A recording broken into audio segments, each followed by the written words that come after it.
I got enough of every melody, they all sound the same. Yeah. For my broken heart, no remedy, but maybe if you stay, we can get away with it. 'Cause you make me love my imperfections, answer all my questions, just to show me what's on the other side of inhibition. No apologies, my baby. How do you do? 'Cause I'm feeling so good.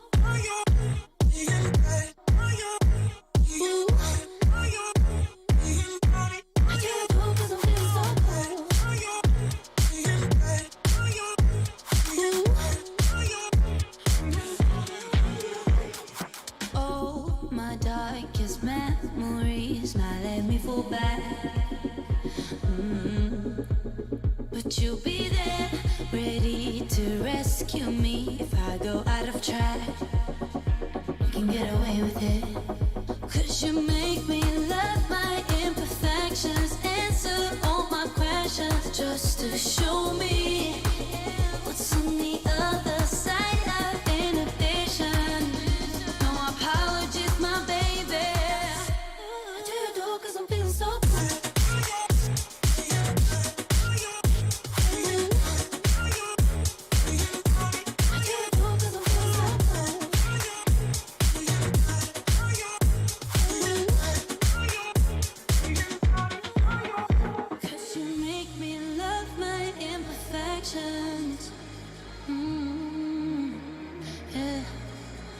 What's on the other side of inhibition? Ooh, how do you do? 'Cause I'm feeling so cool.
Here are 3 pieces of advice from eToro users on how to trade safely.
And on top of that, I think he's even, I'm not sure how consistently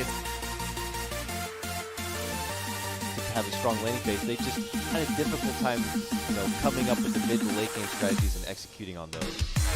So, the game 2, you remember that draft? The Void one. Yeah, the Faceless Void one in the post-game interview where Insania said that, he picked the wrong Void. So I thought he was just memeing like the gyrocopter meme or something. But apparently, basically he was drafting and he felt Faceless Void for that game, but BK really wanted Void Spirit. I heard you guys talk about it in the interview. Was he legit about that? No, as in, Insania thought it was good for Faceless Void. Yeah. It wasn't, but, he went for Faceless Void and ignored what his carry wanted, which was Void Spirit. He just said, I'm feeling it. And the next game, they went for the Void Spirit carry, and they did obviously do very well in that game.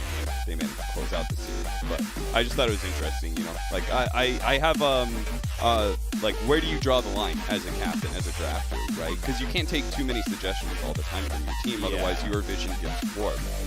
But at the same time, you do need their expertise. So, Insania was basically acknowledging that he kind of screwed up in that game too, and that's what kind of led to them having that draft that didn't really do a whole lot for them. A lot of responsibility as a captain to be able to read that and get the respect back from the players. That one time you go, you know what? No, you're not getting that. You're getting this instead, And they're like, what? And then if they lose, you have to deal with that player potentially, inside festering if we played what I suggested, we would have got the win. I can imagine it's so hard at times to be able to have that trust and kind of fall through with it. So yeah, that makes me feel a bit better about Liquid because I think that was a series where Hellraisers looked good, but it made me doubt Liquid as a top 3 team in this tournament. But I think Liquid's really good at maybe not playing down to their opponents, but they definitely play up to their opponents when they're versing the top tier 1 teams. So the fact it was just a communication within the team, within the draft issue that they recognized. Okay, I'm not too worried about it. All right, gentlemen, so that was the lower bracket. That's old news. We don't care about that. We care about what's happening today, and that is the upper bracket. These are the kings. They deserve the right to have the extra life of the upper bracket. And they also had yesterday off. Oh, my goodness, the pleasure. But today they must put on the fighting gloves and the driving gloves together. Classy fighting, gentlemen, as we see Secret versus Alliance as our opening matchup. And then we're going to be moving into VP Prodigy versus Enigma. Oh my goodness, this is a hype day of Dota. Anything in particular you are looking forward to? Any matchup, any player, any hero? What are you excited about today? Let's start with you, Parker.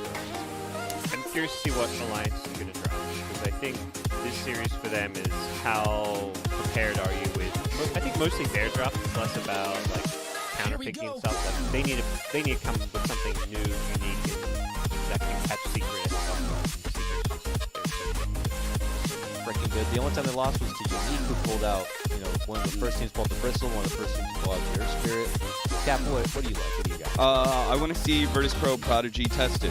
Whether they win the series or not, I want it to be a close series, and I want to see how good this team really is, because I do feel like Group A was stronger, and Group B was a little bit weaker, and Virtus Pro Prodigy just ran through a lot of those guys. They are obviously in a hot spot right now. They've gotten some serious momentum over the last month, and they look really good. I want to see what they look like against Enigma, and hopefully we'll get to see them against Secret as well. I think those will be really fun matches. Yeah, I think that's a fair assessment, because the last time they were seriously tested was Secret. When they won the replay, they got knocked down by Secret, and then lost to Secret in the grand final. And then they came here, they didn't have to worry about Secret in the group stage. So it's and then they played, OG? And I'm like, here it is, their first big test. And OG, well, they didn't show up to play. So I'm like, how do you even calibrate Prodigy now? You're exactly right. I think Enigma is the time to test them. So today, a super hype day of action. So I don't think we need to wait too much longer, gentlemen. Why don't we go ahead and get ready to close the door on this Mercedes-Benz. Before we do so, click away, tune in to the social media right now. You can hit up ESL at ESL Dota2 to stay connected with us on what game's coming up, what is your favorite meme, who's your favorite player, what's your favorite highlight, or do you want to just ridicule these guys for what they're wearing? It's not classy enough, not for the pre-show. All right. So, with that said, buckle in, gentlemen. It's time to park it and get ready. Buckle in, park. Oh, boy. All right. You've gone too far, Dakota. This is getting out of my hands right now. Why don't we throw to a break? When we return, it's time to start the day of Dota action. We'll see you soon.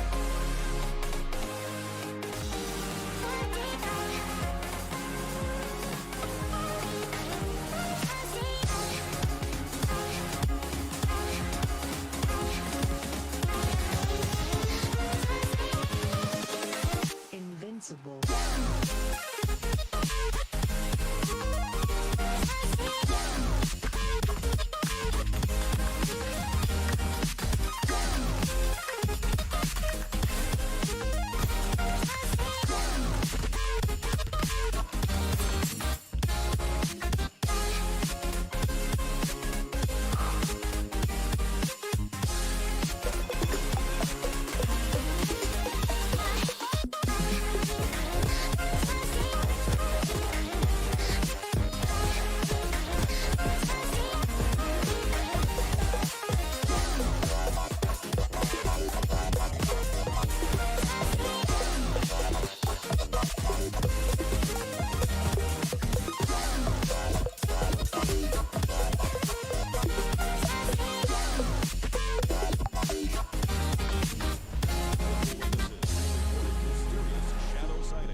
origin of these shadows is still unclear.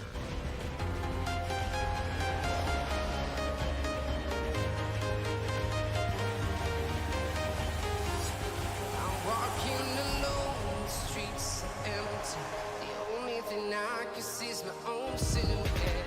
I'm getting stronger, step by step.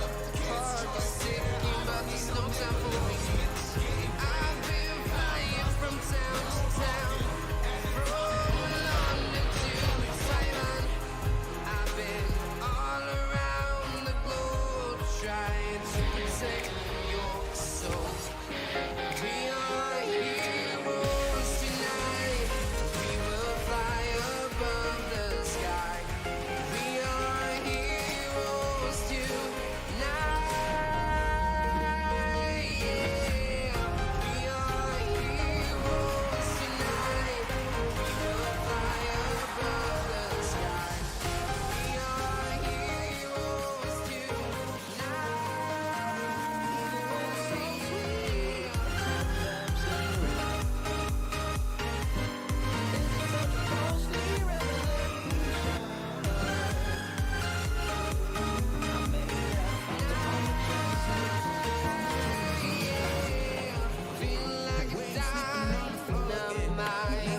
Ready to explore right up in the sky. I need you to listen, I need you to hear, and don't show any fear. I've been flying from town to town, from London to Taiwan. I've been all around the globe trying to protect your soul. We are heroes tonight. We will fly above the sky. We are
is brought to you in part by Intel, Mercedes-Benz, GG Bank, Mountain Dew Game Fuel, and DHL. Stranded in the open, dried out tears of sorrow, lacking all emotion, staring down the barrel, waiting. What's up, everyone? Welcome back to ESL 1 2020 action. It is finally time to get ready for the Dota to begin. It is upper bracket playoffs here for Europe CIS. And what a treat. Today, some delicious menu items here. We're going to be opening up with Secret versus Alliance, gentlemen.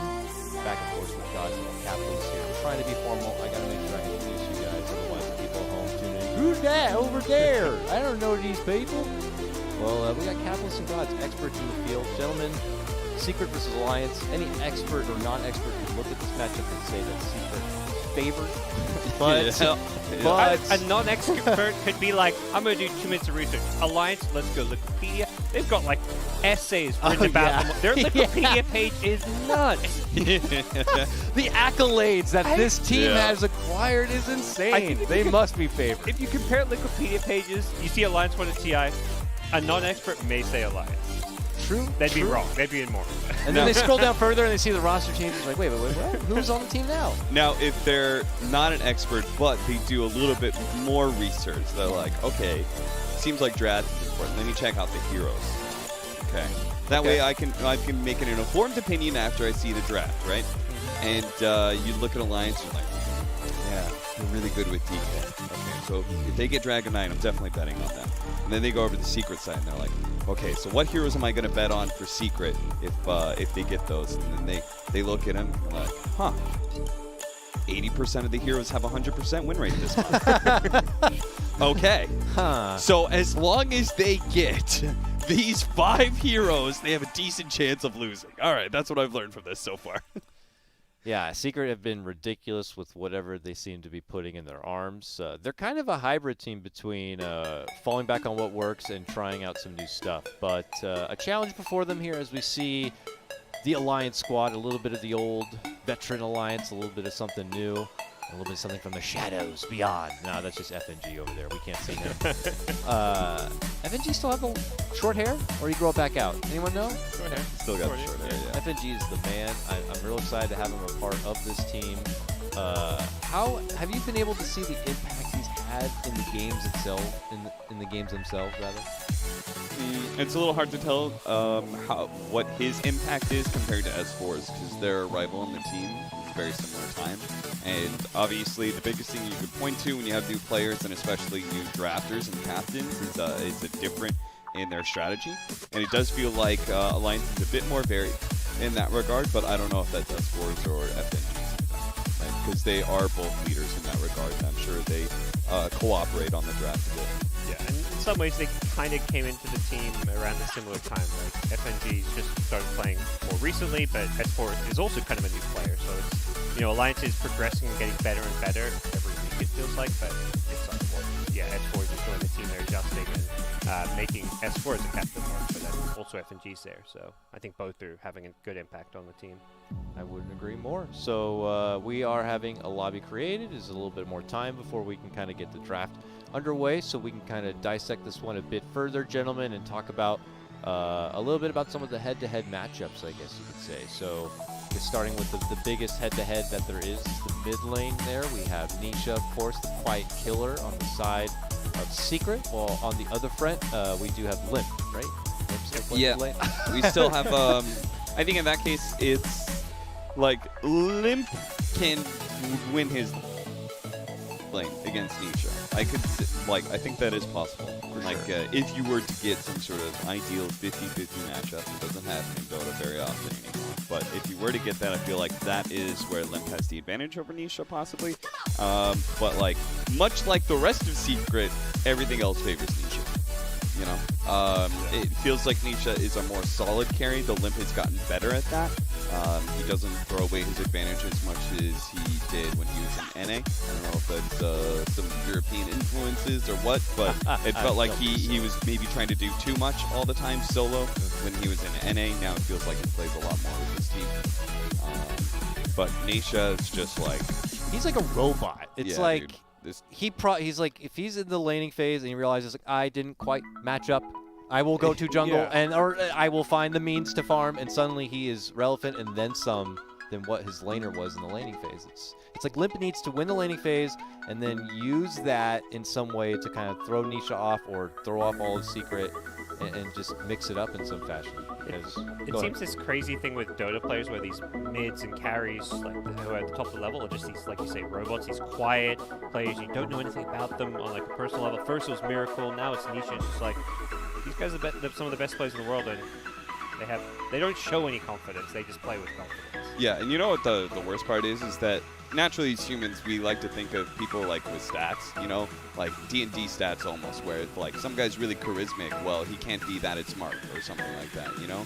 Nobody can have it all. That's just unfair, you know? But Nisha, we like to think of like players like that, like these really skilled mids, like, oh yeah, they're just like killers in the game, but, you know, ultimately they're being directed by their captain. But every single person that I've talked to, when they know Nisha at all, they say that like this kid's like super smart about Dota and has like really good ideas and good direction in the game.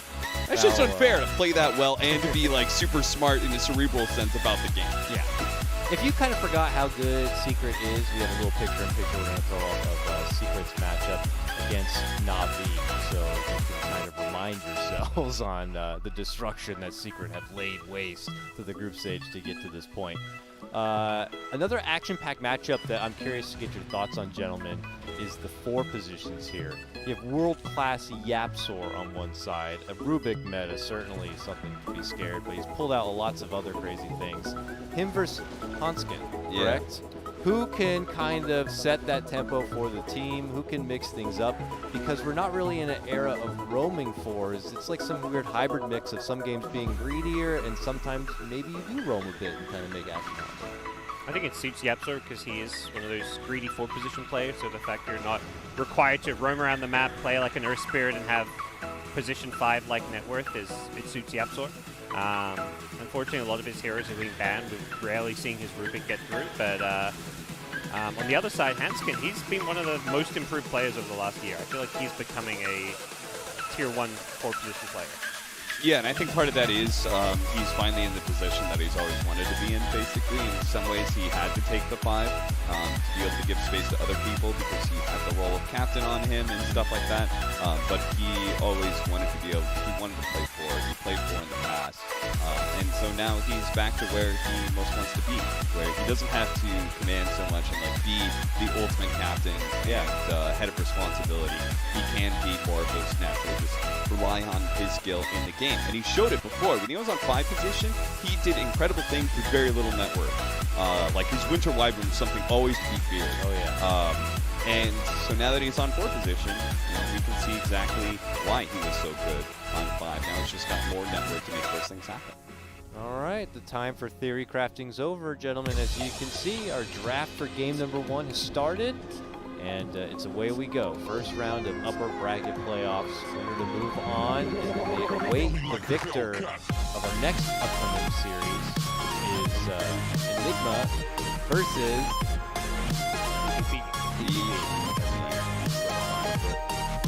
So I would say that Dragonite and Lone Jerk. If I'm Team Secret, I do not give Alliance this DK because that has always been a part of Alliance's identity. It is the sort of time push lineup that just kind of all in at some point in time. And then on Team like Alliance's side of drafting, I do not want to give Lone Druid away to Team Secret because it's a unique hero that they're willing to 1-2 and are very successful with it. And I'm not convinced that anybody has the answer. You know, Nigma tried. And they ran mid-dazzle. They obviously had the wrong idea about the late because that didn't go well. Got to get Lady clean off the table there. It's not your DK yet, but still a couple bans left. Death Prophet also on the table. It's been a strong CQ unit used for a lot of these teams. I like what you said about the 4th position and how it really fits Yasuo because he is greedier, because that is where we're seeing all these kind of like weird heroes. The sniper that they keep on running. That's a very greedy concept, but they do allow him the space to be able to get his Agony Scepter. And once you have that Agony Scepter, you are very, very strong in a very unique way. Well, to go with that, the allowing him to have that space is also credit to Zai, right? Being able to self-sustain in that off lane, having a hero pool that can manage it, and having that trust from his captain and his team that he can get the job done and Yasuo can be left to his own devices. The crazy thing is, normally when you talk about a team having a really greedy core, they make up for it by their 5 teams being less greedy. No. Secret Puppy is a really greedy 5 as well. He is. And it's just like their support get farm and play greedy most of the time. Every now and then.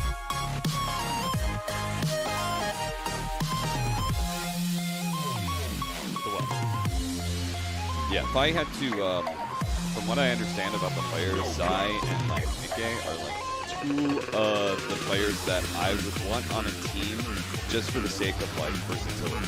For them always being able to bend to be able to allow other people. You know, like Zai feels like he just effortlessly creates all this space. You can leave him alone in lane, it's fine. He doesn't seem to tilt at all about dying ever. Like he has a bad lane, but he'll draw the most attention to it for every single one of these deaths. And then he still recovers at some point. He's okay every single time with being the first one to be initiated in team fights, no surprise. Alliance, if left to it, will get their Dragonite. Alliance has been playing this game, but why do you think that is? Chen's coming, duh! Or Phoenix. Yeah. Oh no, it's Phoenix is banned. Enchantress also still in the pool, actually, so... Yeah, Enchantress, I think, is in like the top 3 win rate of this tournament for heroes that have been picked over 10 times. Some heroes are coming. Yeah, very high, 60% win rate or something like that. I wonder if they want the Lone Druid against the DK opening. Apparently they do. Don't have Gonna to take wait it long for immediately. that Now we're gonna answer. take the Enchantress. And the Enchantress. Yeah, I think regardless of what Alliance pick, I'm liking Secret's opener a bit better. Not to say it's won them the draft just right away, but it's just like you said, Cap. No one's had this answer to the Lone Druid. Yeah. I think Earthshaker or Bane. I want something that allows me to win my side lane. One way or Bane the other. is banned in the first stage. Oh, yeah, yeah. Right along that Phoenix. What else is left then? It's really good, like, strong 5s. Grimstroke we saw from yesterday. There's Shadow Demon is actually left in the pool this time around. Normally that is one of the go-to bans. Shadow You know, Demon first Lone Druid away seems okay too.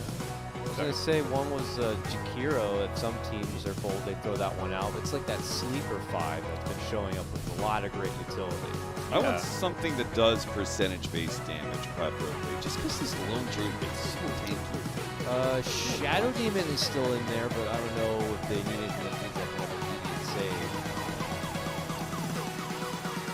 But high scaling potential is good construction. I would expect a 5 or a 4 here. Eventually Shaker is kind of the other option. I think in the 4 position role it just secures your off lane and secures your team fight. You've got plenty of stuns then. You've already got DK, so I don't think it's like you need to pick stuns, get the Shaker now. Is Wyvern known to be typically good against Lone Druid? Is that Lone Druid's curse usually working against him with the power of the bear and all that? I think it works sometimes, but it's more like, if anything, Cold Embrace is the better ability there. I think it's hard to get winners first on, because the bear plays so far forward, and it is the Jakiro. Cool. You mentioned this, it works nicely against Lone Druid, and I think we're starting to see Jakiro pick more when the Liquid Fire has like extra value. Just reducing the attack speed of that bear makes a big difference. Yeah. And you have a Dragon Knight, Dragon. It just works for itself.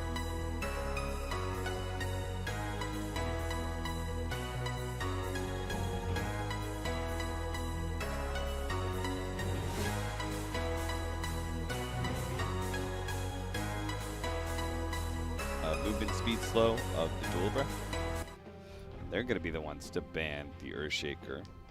So part of the reason I pushed for Earthshaker was because Lone Druid, I feel like you very very often end up in a 1v2 scenario, which is advantageous to you because it's so hard to pressure a lone druid. I don't really know how you get this hero. I think like Clock is actually one of the better heroes because you lock him down and you're not afraid of fear because the cogs keeps you within that area. That's true. That's true. But I think like it's very hard to catch this guy, and so very often you the 5 position will leave this lone druid alone in the safe lane, and so Earthshaker can match that in a way, right? He can help the lane by being able to Fisher block or whatever, but he's still an adequate roamer and can't afford, because if you are left in a 1v2 and you're the 2 and you can't actually kill the 1, you feel so bad about that lane.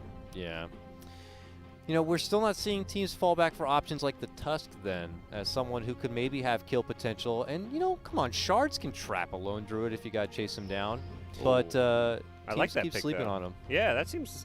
I think the problem with the Shaker for me with Alliance's draft, it's just the damage output, particularly the early mid-game. Shaker doesn't give you much damage or kill threat. Yeah, it's a fissure, it's a nice setup, but DK's also a hero that doesn't bring much burst to the table. So I could see more likely Handskin playing a hero that has a stronger early to mid-game than a Shaker. Yeah, and we've seen the rise of Core Tusk. There was a game in China today or yesterday or something that was mid Tusk, though I'm pretty sure it was a 3 that just happened to be mid. But yeah, I like it because it does give you some more options for sure. Lion, who drafted that hero? Yeah, Yapsar Lion. He's the greedy 4 Lion. Rush some Ag Scepter. This Secret draft into that. Obviously not meta, and there's nothing that Alliance have that says to me we need to get a Lion here and now. So either it's Yapsar being like, yeah, give me Lion, why not, let's go, or they have something else in mind with their own lineup that feels Lion's necessary. It's just a very big question mark. Yeah, your burst damage, I'm not sure how effective it's going to be because this is a very tanky lineup from Alliance so far. I think the most likely thing is they just really like the wealth of disables that Lion offers. Yeah, usually you get to that 4 position. You have a lone druid end, you have no stuns. Yep. You're like, yep, so we need a hero with stuns. What do you want to play? Shaker, Rubik, Band. Lion's kind of his next go-to. There's no other 4s that he likes playing that provide a lot of disable. Oh, gracious. Yeah, nice. I was thinking Legion Commander, but Abaddon also is the same thing. You know, you need to purge off the annoyances of things like Jakiro that are potentially going to be dumping into the offlane. Buff that bear. Buff the bear, of course. I feel like this is some sort of weird drafting battle of who's going to get buffer and tankier than the other one. And right now, I do think Secret's winning, even though they have squishy supports. Tusk's damage, like he likes to be able to just roll in and bop somebody real quickly. He's not that effective against Abaddon. His tag team is effective against Lone Druid, but, you know, there are still some issues there. So with all these tanky heroes, Death Prophet. We always talk about Death Prophet against Lone Druid, right, because of Spirit Siphon. Yeah. And now they've got a DK Death Prophet who can flex between the mid lane as well as the off lane. Yeah, so they can change their lanes based on what Secret picks. So even though Secret have the final pick of the draft, they can still be like, okay, DK has a bad matchup mid. They picked like a Monkey King. Let's send Death Prophet there. Or maybe they decide DK is a better mid and they want to pressure the Lone Druid lane with Death Prophet, for example. You know what was classically a good hero against Lone Druid was Lifestealer, right? Because you did percentage-based damage, and you were just a really good hero to be able to stand there and kill the bear every single time. I wonder if that matchup, because we haven't seen it yet, I wonder if that matchup is worse since Feast no longer applies damage, but only heals yourself. Right? That might be a thing. Because that's a hero that has been getting played a bit over in China from seeing some of their drafts. There were some Lifestealer games, LGD played it. It's definitely not a completely unplayable hero. Yeah. Definitely would lean on that over, was it like Weaver's typically also good against Lone, but you have Lion? I don't know. Might be a little risky to lock down. If it's just Lion, maybe you feel okay about that Weaver pick, since it's also pretty good against Abaddon. But they also have last pick on Secret, yeah, and can just counter that core pickup immediately. I think you're worried maybe about a Nisha Morphling, perhaps? I don't know if they want to go that greedy when they have the Lone Druid, but it's always something he's happy to bust out if he sees himself having a free lane.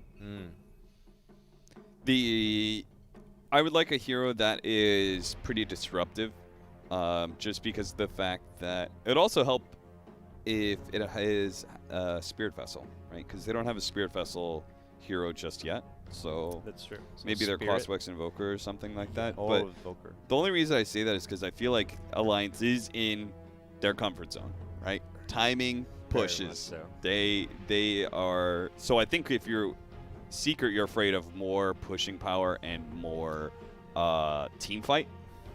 Because I'm not sure if you can beat, like, when Alliance pops Dragon Form, when they have Exorcism up, when they start this fight, like, I think you want to dance away from it as much as possible.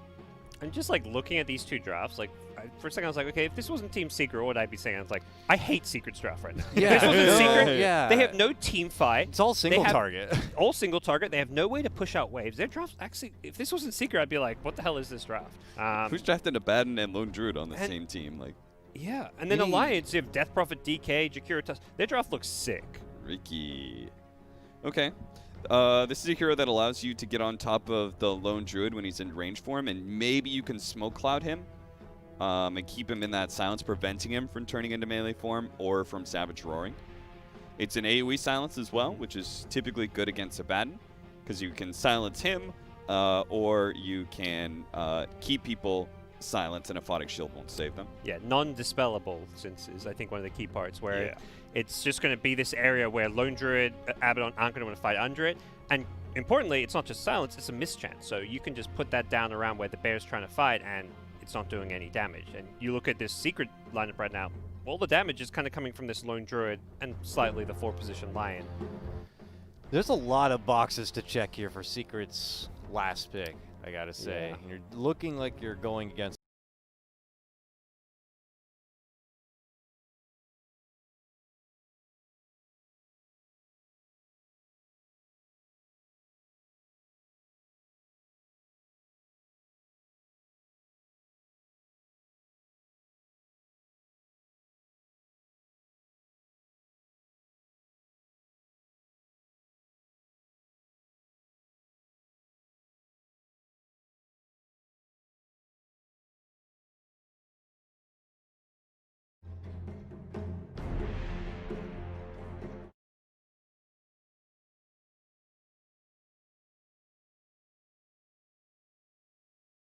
They'll have his version of DK, or they'll have like Mars for him that will actually be able to say like, okay, I can get 2 or 3 kills here, or I can get a pick off here. Here, like, the Abaddon very much wants to be able to just kind of like oftentimes play his own game in a lane and push out towers and constantly pressure, and then at some point in time he just plays with his team constantly. But that's very defensive in what he does. I definitely like Alliance's draft more.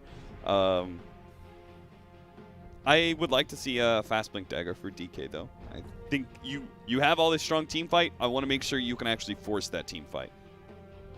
So we feel like we're in a situation where we like Alliance's draft, but Secret are really good, and it's hard to go against them. That's exactly what it is. That's I'll go fair. Alliance. I'm going Alliance too. I think Hell yeah. You guys are so brave. I think Secret, they have to have a good laning stage. They're so greedy with these cores. Like, they need to get ahead early. If not, Alliance has got a way better draft. All right. Actually, you know what, Dakota? Can I check? I want to see if any of these heroes are on the Secret 80% 100% 80% list. plus list. Yeah, yeah. Just to make sure I'm checking all my boxes here. Oh, Check yeah. Lion. They've while got you're 2 there. heroes that have 100% win rates already. So, 2, but not 5 cap. Two is not True. fine. All right, fair enough, gentlemen. So we'll see if that's going to be the case or not, but it's time to throw it over to our commentary team where we have the holy duo, Grant and PPD.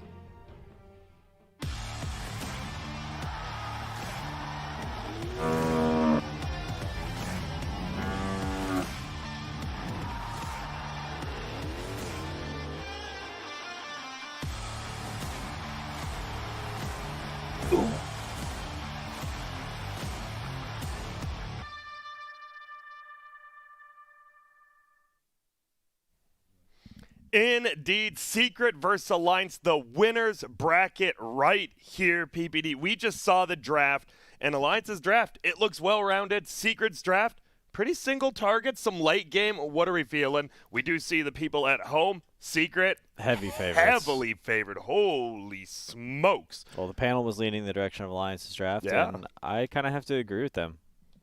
You think it's just overall better? You got wave clear, you got team fight. Is it just too single target on Secret, or what don't you like about it, maybe? I wasn't super certain on the. Oh, hold on. Somebody's feeding. Yep, and it looks like it's going to be S4. That's one way to get an early lead. And is it going to be Nisha? Oh, it is. That is not a good look for whoever's going against Nisha middle. All right, well, an unfortunate start to the game. That might. Oh my god, that's a big one. That's gold, baby. Can you still bet on the game after first blood, or how does it work? I am not sure myself, my friends, but it sounds like you're back to Secret now, Peter. No. Okay. I think Alliance have first blood unfortunate, but I think they've got a lot of good things going for them in this draft. I wasn't totally sold on the Ricky, but besides that, I think the awesome heroes. They got Death Prophet plus Tusk. Yeah. They've got Dragon Knight, some solid stuns. And they've got a Jakiro for some additional tower push and team fight. Secret's draft, I think that they really need to get ahead in laning phase, and I think they need to ride that into basically 5-manning because they have really bad catch on Secret as well. Yeah, feels like you're like a lion, right? Yeah, That's it. And when they do 5-man, I think they need to be ahead so that way they can actually win those fights because Alliance definitely has good fight. Yeah. They were able to get the DK DP we always talk about, but the Lone Druid was giving up. Secret, they don't really lose with this hero either. Death Prophet's really good against Lone Druid, and I think Tusk is good as well. And is it just the Spirit Siphon? Yeah, exactly. It's percentage-based health. Any hero that has that is good versus Lone Druid. Same thing with Enigma, with Midnight Pulse, etc. Why do you think they went for the Ricky? Is their last and 9th pick on Alliance? Like, you don't have the Grim Stroke. Is it just super active, or... I was just curious about that pick. I think it can be an active participant in fights. It's they had, I think it's quite good versus Enchantress, which they saw, and then they also saw Lions. So these are kind of like squishy supports. If you just get on him, don't get disabled, you probably kill him. Yeah, Smoke Cloud's really good against Abaddon too because he can't remove that silence from them. Oh, that's a good call. He also can be silenced himself if he gets too close trying to help. All right, so far it is going to be that Ricky 8-0, having a pretty good time farming. DK second with that 5-2. Morphling versus DB 3-2 against 2-4. A little bit different on the CSing there middle. Yeah, Death Prophet versus Morphling can't really challenge the attack damage. At some point, Morphling gets pretty far ahead, but she does have a nuke, which is super nice to have against Morphling because she can time her auto attack plus a Crypt Swarm to secure CS. And right now, Limp getting those denies back to the bottom lane. I thought maybe they would do Morphling in the safe lane against Dragon Knight, because I think that's a very good matchup for Morphling. You've always liked you always bring up the Morphling versus like these strength heroes, right? Because you just the strength melee, you just beat them, right? You just outlast hit them pretty easily. Yeah, it's like impossible to trade with Morphling just because of the way of the regen works, and if you can't constantly apply pressure, they just go full agility, which means they have really low total HP, and that regen is that much more effective as they shift it percentage-wise back up. You see Limp, though, doing good versus Nisha. This is where Cap at least said, this is where the game, because Limp maybe can beat Nisha middle. It's what you can do after that laning phase, though. This is one of Limp's best heroes, so I love when he's playing this kind of I almost call him bully mid-heroes. Yeah. And he is. The Ricky also having good farm. Everyone's pretty much getting farm. Surprisingly, the Morphling the lowest. Yeah, he is. No, maybe FNG's in trouble. Uh-oh, do we have any disables? Nope, already used them all. And just TP out, he will. But Yapsor getting low to the creeps here. Yeah, he's going to have to run all the way back. His stun was up in 1 second, so great math great timing by FNG to get out of there before the next stun was up. What do you think the Lion build? Is it 1-1-1? Is it 2-0-1? What do you do with mana drain? Do you leave it at 1? You definitely leave it at 1. Okay. Depends. He's going Aether Lens, or at least he has it queued up. And whenever you're going Mana Boots online, I prefer that they max Earth Spike, obviously, is number 1, and then Hex is number 2. Yeah. Sometimes if you have mana problems, going 2 points in mana drain can be nice. But I think the Aether Lens build is quite good on Lion. And S4, he is getting run down by that Harpy Stormcrafter in the Impetus from Puppy. Even versus a DK with that high armor, this Enchantress still looks like she just does so much damage. Yeah, this hero feels incredibly strong at the moment. Uh-oh. And Hanskin, he's going to run into that Hellbear Smasher. He's just going to get right-clicked. He might be dead. Nice ice shards to block it out. It looks like he was going for the 4-minute rune, which is bottom, so we've been seeing that more and more. Obviously, a Morphling probably doesn't care about the runes as much, but you still want to not just give up double damages or haste. No, definitely not, but luckily only an illusion rune this time. His deals. We see Limp fighting under the tower. Nisha has the waveform. He's doing a really good job on mid lane, though. Yeah, you can tell, like, just slowing down the Morphling is the best, like, because he just rushes all the stat items, and if he gets to a certain point with the stat items, he just becomes untouchable in lane. But he only has 13 CS at the moment. Yeah, 16-9 versus 13-8. Limp doing a great job, and then we did see that kill into the top lane. A lot of harass as Zai's taking some damage. Puppey actually TP's down bottom. A little bit of a rotation here. Yeah, Lone Druid DK matchup is going to be a bit slow in the top lane, but a lot of action coming to the bottom lane now. Yep, and there's going to be the net. It goes out on the Riki. He has 1 Blink Strike left. They're going to try to mana drain, but not quick enough. 5-minute runes are spawning. Ice Shards traps both women. There goes Yapzor. Now Puppey, he's going to get tag teamed down as well. There is a shield on him. He has the Fairy Fire. He pops it. He's still alive. FNG actually steals the bounty rune from Zai, but the net comes out. Is there a way Puppey's living? Blink Strike in 5. It looks like he might. He has the Ice Shards in 4, and Puppey does back up, but FNG, a good job of just body blocking Zai and getting that other bounty rune. Man, I can't believe you live there. But somehow Secret still up by 1,000 gold. And Zai, he's getting chased down. Ice Shards will block him, and you got the tag team. This should be a kill, but yeah, sorry, he's looking for the double stun. Instead, Zai, they turn around, they're going to get Hanskin. Apparently, this ABBA hero, a little bit underrated, and that's a kill. Oh my god, I thought that was a free kill for them.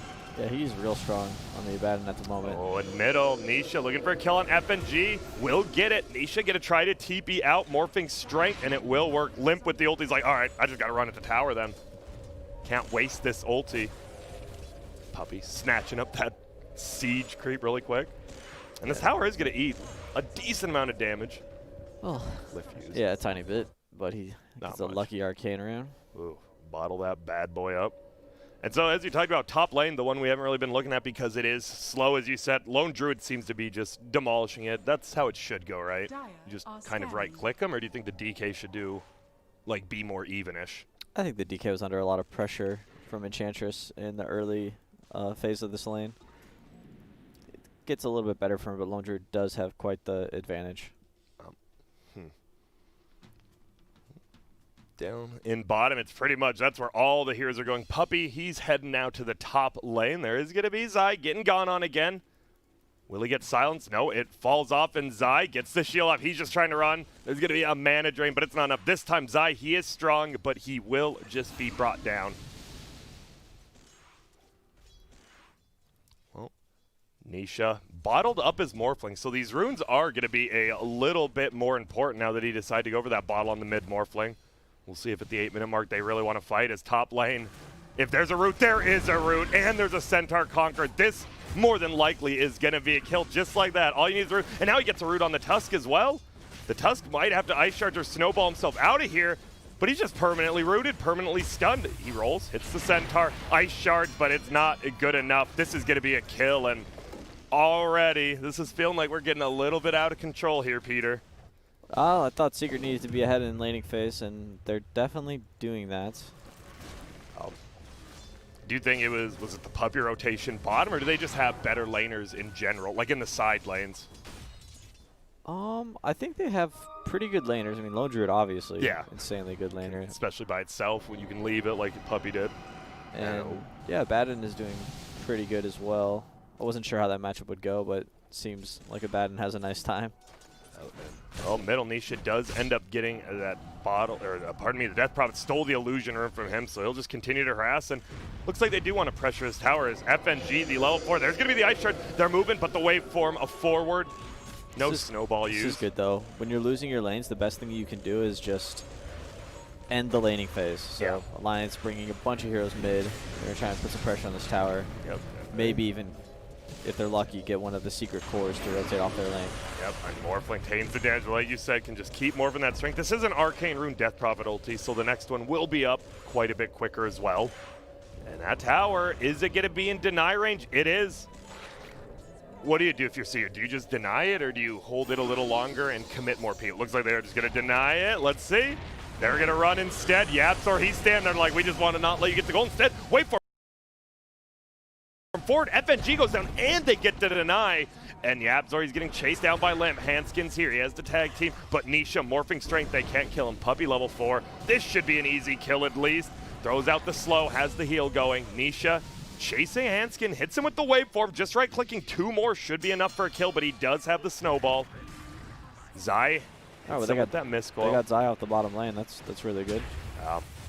Looks like he might be getting a kill here. Who are they giving it to? Hanskin, he's just hiding. Oh my goodness, he's breaking a few ankles. The creep, it's not getting denied. He gets the ice shard. The waveform over. Barely enough mana, but as you said, space created, but you do still lose.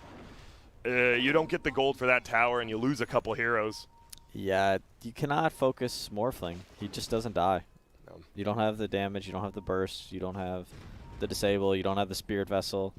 Like, he's not going to die. So all the spells and attacks that you're doing into him are completely pointless. The bounty runes are spawning. Radiant going to take those bottom ones. They do jump in middle. Yapzor, level 5, is a support, but a kill is a kill. Nico Baby and Limp just run on over him. There's another Arcane Rune at 10 minutes. I thought there was one at, was there not one at 8? It was 6 minutes. Illusion Rune at 8. Oh, he had the Arcane Rune, and then he bottled the Illusion, and then he got that, so. Gotcha. A lot of runes. I was about to say, what's going on? Something's not right. Nico Baby, he's rotating back bottom. Going for that Diffusal Blade first, as most Rickies do, but Zai just harassing under the tower, knowing he might bait out some TPs, but there's going to be 4 heroes down here. No ulti. He does have a point if he wants to use it, and he will. Pops it out, but they just stop hitting him, and he'll get run down. Gets snowballed. Has 1 more shield. He's just trying to make as much space he can before he dies, but he will die. Nico Baby gets the kill. First Blade of Alacrity up now. And a Royal Jelly. Pretty nice to pick up. Top tower going under pressure here for Alliance. Can they defend? The question, the siege unit there, the bear tanking it up. And are you surprised? The usually Mask of Madness into MKB, but it looks like he's just going phase boots straight MKB. I'm not going to pretend that I know Lone Druid better than Matumba Man. So you're just, if he does it, it's right? No. All right. I'm not willing to give him that. All right. Why do you think he is going the MKB, though? It's not like they have evasion, do they? I guess I'm just curious why. Middle, though, they are going for the Morphling. Can they bring him down? The waveforms there. And we talked about they get the ice shards. Perfectly placed ice shards there by Hanskin. Will secure him the kill right under that cloud. It does magic damage on the proc, right? So that goes through DK's armor. Okay. Besides that, I don't have a great explanation. Fair. Will they get this tower? S4 is going to go for the deny, but Matumba Man will pick it up. 3K lead. It is 7-7 as they get a nice kill on Nisha middle. They're smoking up top. Matumba Man, he is already TPing, though. And he's gone. Right down to the bottom lane. So it looks like we might get a tier 1 for tier 1 trade here, possibly. Yeah, that seems almost likely. Lions doing a good job of keeping themselves in the game here, even though they were at a bit of a disadvantage during the laning phase. Seems like laning phase is completely over now. Yeah. There's a DD on Limp. He has his ultimate. He's going to go on Puppy. He throws out that heal. It is only level 1, but Hanskin misses the ice shards here. So this is where I think we can expect Alliance to have a much better foothold in the game. I think team fighting, defending tier 2s, or even defending their mid tower when Secret eventually comes for it could be an opportunity for them to really get back into the game. I think they'll need maybe some item timings, though. Their Diffusal on Ricky would be huge. What else? Yule's on Death Prophets is still quite a ways away, as well as the Blink on Dragonite still 1,000 gold away. Hanskin fighting on bottom, though. Not sure how this is going to work out. Not looking good because he gets silenced as well, so he won't even be able to get the snowball off. They do get some disables from FNG, but it's not enough. Yapzor ends up going down to Nico Baby, so it is a 1-for-1, and they're chasing Zai, who doesn't have ulti. If they can get 1 disable, possibly, but he's got phase boots, and he is just running. Gets the shield, dodges the ice path. Nico says, we got to get him. Jumps uphill, 1 more right click. He's eating his way through with the Quang Blade. Gets the shield off. He stays alive for 1 more attack. Then he just says, all right, I give up. The range on Blink Strike is so absurd. Yeah. He jumped from like 900 caster. one side of the trees to the steps. And I remember that level 20 town. That's when you hear a lot of people talking. That's when you really come online. When it used to be, it used to be 600, and then it got the old nerf. Yeah. And 600. Yeah, it used to be 1500 blink range. Woof. It's pretty good. It's ridiculous. Yep. Oh, Madame Man, he did go for it. First item MKB on that bear. We'll see what he does want to do with that. They are just farming. They are greedier. And that's the thing. So when do you decide to group up as Alliance, and like how do you do it right? Because it feels like you are just going to get split pushed when you do this. Like how do you commit to a fight and make Secret like have to respond? Is that possible? I think right now Alliance is actually okay with the split push that's happening for Secret because it's allowing them to farm their core items, which they need to, I think, take really, really good fights. Okay. Like Fusel Blade, Blink Dagger, All the ones you said. Yeah, exactly. When they do get to those items, I think that they can start level 12 on Death Prophet. They might be able to force Roshan with Tag Team. I think they can start working on pressuring these tier 2s in mid and top lane. Or they can just try to keep finding Secret farming their Ancients. Yep, and look at this 15-minute rune fight. We have Nico Baby TPing as well. It's going to be Zai. He has his ultimate. He pops it, so he will be getting healed a little bit. Avoids the ice path. Ice shards move forward. Oh, the bear just shredding hand skin alive. Silence goes out. Now the DK can't throw a stun or his flame breath. He will get the stun off on the Morphling, who isn't morphing strength quite yet. Zai goes down to the backside. And Nisha, as the Morphling DP, has all the spirit sights. Nico Baby gets fingered, gets killed on the backside. See you later, Limp. He goes down. It's an absolute disaster for Alliance. Yeah, not the best fight for them. The only timing they had here was the Ricky Diffusal Blade, and he basically jumped for a Batten and eventually killed him, but kind of got himself killed by Lion in the process. Don't think Alliance needed to take the fight like that. Yeah, we see the replayer Hanskin's like, all right, I'll go in. We got the Abba super low. The problem is he has an ulti that just resets it. Ice Path ends up missing. The bear double rooted. Exactly. The Tusk, it's just over. If Limp is playing with his team in this fight and he focuses that Spirit Bear with the Spirit Siphon, it would just die. Yeah. Problem is they go different directions and they split up, and then the Lone Druid Bear isolates the support. And so now a 7K lead. It's only 12 to 10 kill score, but this is what Secret does. It looks like it's close if you don't know that net worth, and then you look up and you're just like, oh, they just have another item on us. Yeah, fights will get a little bit harder, but I do think Alliance is... Yeah. They've got the blink now on DK if he wants 2.3K. Uh-oh. The rotate on bottom. This would be a great kill if they can pick him up, but he gets the shield up, and he is tanky enough to survive. Wait, Nico Baby goes back on him again. FNG drop. Now Nico Baby, he's getting turned on. If there's a root, he's going to go down. They've lost both supports, and Secret continues to run. The dust is wearing off in one. Do they have another one? Doesn't look like it. Oh, they sure do, but it misses. And Puppy, pardon me, is just chasing S4, not doing any damage, just saying, I am here. There's the Diffusal Blade. It doesn't actually take off the Ice Armor anymore. So that's going to be pretty tough. You have that Ice Ogre. I'm not sure you're killing that Enchantress anymore, Nico Baby. Okay, Alliance taking a fight 3v5 in their own jungle. Yeah, it feels like they're getting desperate, and so, you start making mistakes when you get desperate. Well, defending your tier 2 isn't a mistake. I think it's a good choice. Death Prophet all will be up in 15 seconds. I'd love for them to try and find another fight, as Dragon Knight has his blink as well. Tamaman TP's out. Puppy running away with the phase boots. S4, oh, he's unable to even get the stun as he goes out of vision uphill. I think the efforts in the safe lane here for this tier 1 tower is borderline useless from Alliance. I think they can just be pushing mid lane. Yeah. They have a level 2 Death Prophet ult with DK tanking and Death Prophet ult. They can easily do Roshan. Yeah. Now middle will get pushed in by both cores of Secret. Well, Radiant, they are looking, it seems, for that tier 1 bottom. Double damage rune going to get scooped up. Bottled by the Morphling, who does have a Manta now, so the silence from the Death Prophet, not as scary.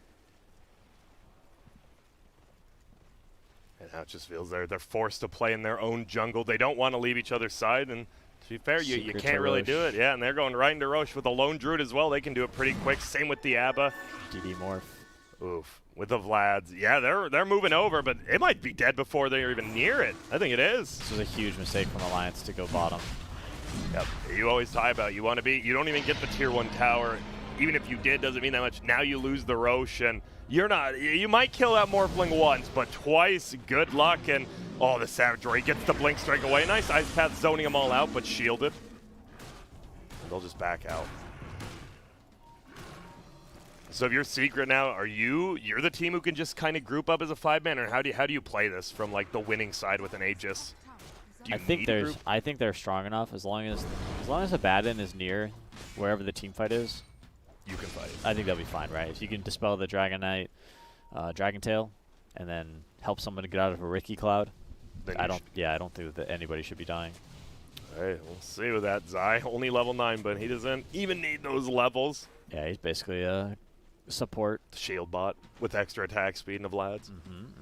And it's working. They're going to go right into this tier 2 tower. There's going to be the Macro Pyre. Nisha, he gets stunned, but S4, there's going to be the Bear. It roots him in place immediately. Ice Shards down from Nisha, who is the Tusk. He goes out, has the tag team pop. See you later, Nico, baby. Handskin as well.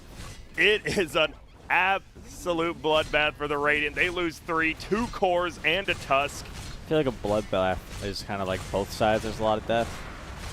It depends. An individual bloodbath. I would say this was more of like a massacre. Okay. You know? Yeah, I could see where that. Like one side was really victorious. But wouldn't a massacre be more 5-0? Maybe it was just a beat down. I felt like Radiant side presented no threat. Yeah. Yet they still died. Okay. And well, you're not wrong. Is the items you talked about, right? It was the Diffusal, the Blink, and the Ewels. And as you said, they took a fight when only one of them came, but there's going to be another initiation. Nisha does get the morph strength, like you said, with Zai behind him. They do kill the Lone Druid Bear, at least. Tower took the 300 gold, though. It did.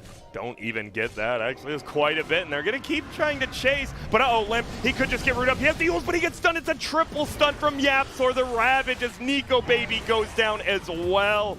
They're losing everybody. The GG is called. The Gs have been dropped.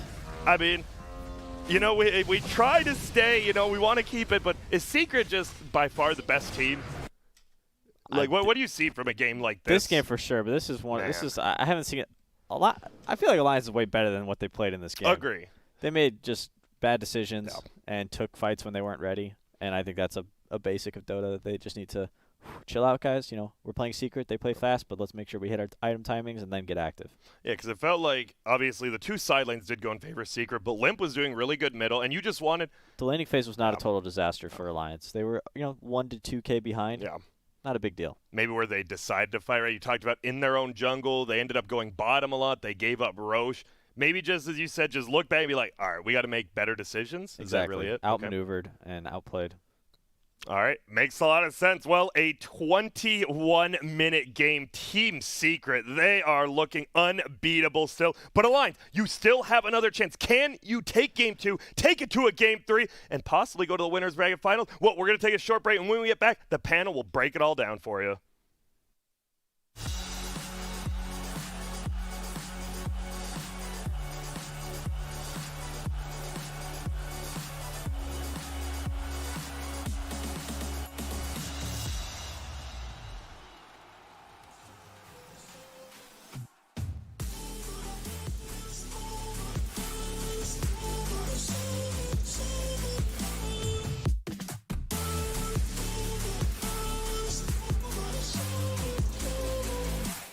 Tell me if it's over.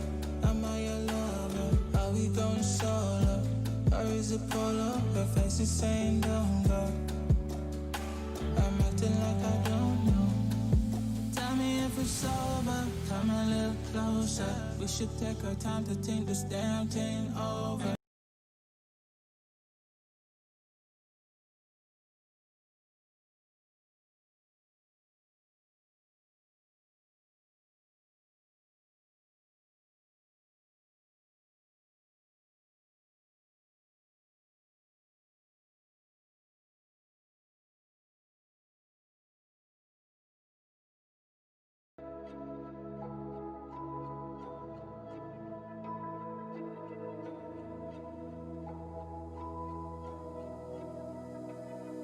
So why is it so hard to let you go? To let you go. So why is it so hard to let you go? To let you go.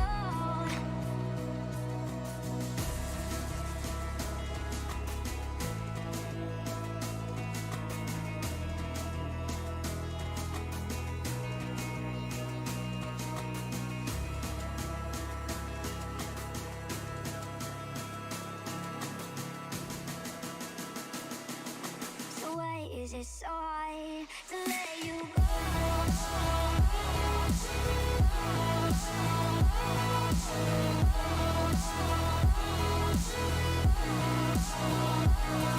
You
is it so hard to let you go?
be a memory of a These past days, event. people are or a wondering glimpse- how and when the global economy will recover from its current downturn.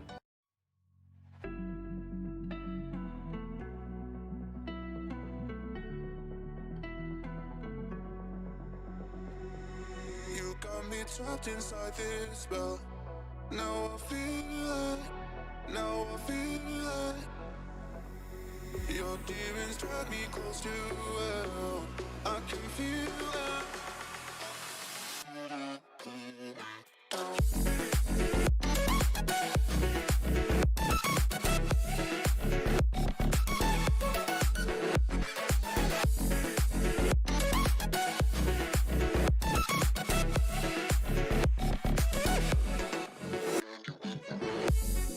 Too cold, standing in the middle of the downpour, looking in the mirror 'cause it's only you that you have to lose. Headed backward on a one-way, trying to stop the running, but you can't wait. Bury all the evidence you'll only learn when you crash and burn. A red light,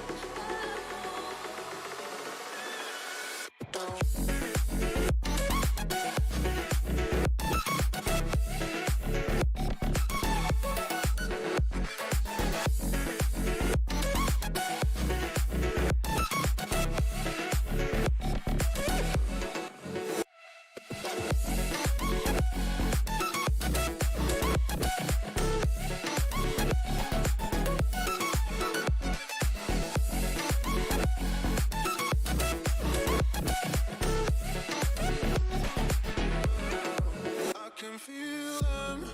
I can feel them. I can feel them. Do well. I can feel them. I can feel them. I can feel them. I can feel them pull me down.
Trying to get my attention, trying to get your redemption.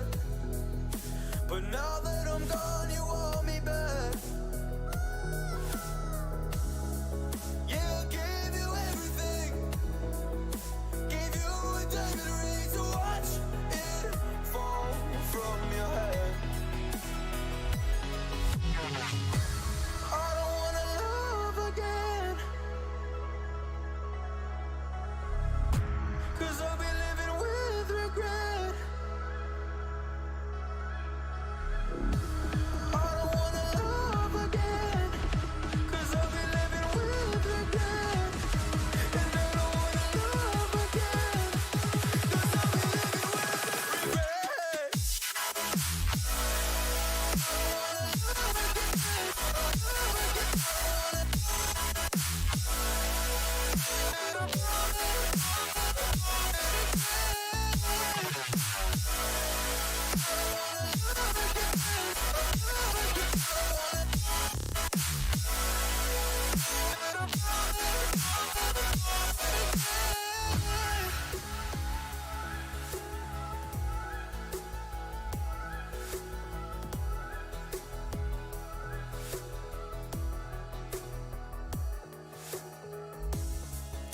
You came back to me. I don't trick or treat. Don't knock on my door. Don't want you no more. You broke me, and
Welcome back, everybody, to ESL 120, powered by Intel. It's time to get ready for game number 2 of Team Secret versus Alliance. Here you have the winners of game number 1. It's Secret. They're big, they're bad, they're beautiful, and they'll beat you down in about 20 minutes time. Even if you think their draft is not good, they'll make it look damn good. And we got to see if the road can somehow end here, and if Alliance can 180 this series, pull out a game 2 win, a game 3 upset, and coast on to the next round. It's a tall order to pull sounds off. like a great fairy tale, Dakota. Fantastic story that you can record and tell your children if they have trouble sleeping at night. Where do the talking animals come in? Or the magical lamp that gives you a genie. We already have a draft, so at the ready we'll get it up and going here. And the focus was mainly about the lanes here, and we'll see if Alliance give that respect to Puppy and his pesky Enchantress. Do not give them interest. This is good. This is an adjustment. I like this. Oh, the Mirana ban again. What are they up to? Maybe have to ban Enchantress. They're going to get one or the other possibly. I'm still okay with DK for Alliance because I feel like DK is a nice hero that like doesn't lose his lane, so I'm okay with it as an opener, you know? Yeah. But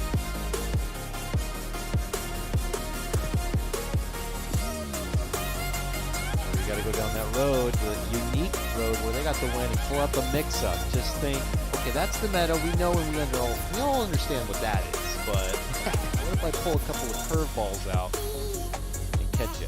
And that's, I think, coming into this series what I expected more from Alliance was to do something at least with a slight, oh, that's a bit new or different. the way Nigma tried, Yeah. it's like, okay, we haven't seen this enough. Yeah, and you saw it and you had your doubts, like, is this really going to work? It seems like Secret are ready for it, but at least it was different, and there was it's not just picking the standard meta stuff. Like, I think doing DK, Death Prophet, I guess Jakiro was a little different, but that's just, it's a 5 position, you know, it's, I don't think the 5 position role is where you can catch people by surprise.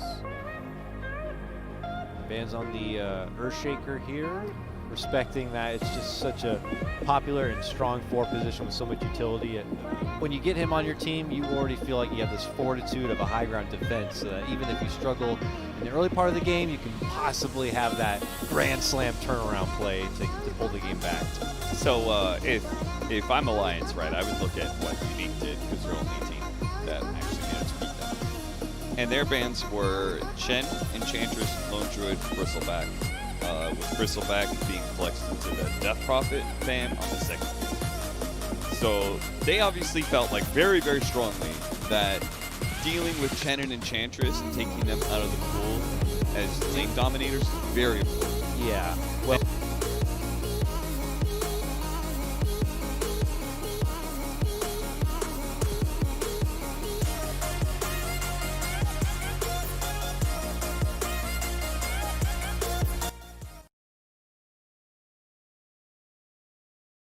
at least one or the other. No, they said, here I am, your worst nightmare. I'm wincing pretty hard. This hero is, Yeah.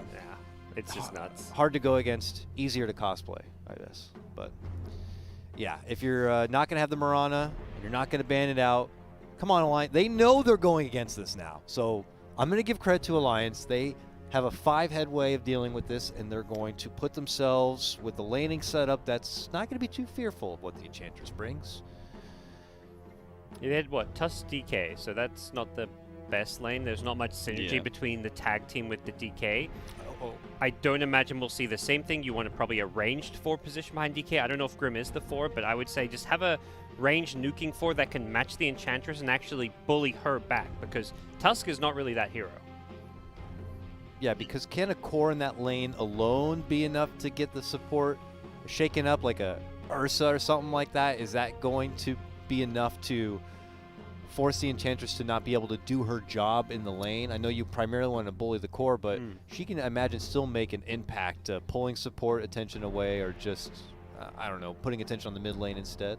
Yeah, and she's kind of the hero that's in your face, and you know, and this Enchantress has such insane base movement speed. A hero like Enchantress is kind of like a counter to the Tusk in lane. So that just did not look good. I'm okay with Tusk. Pingo less so.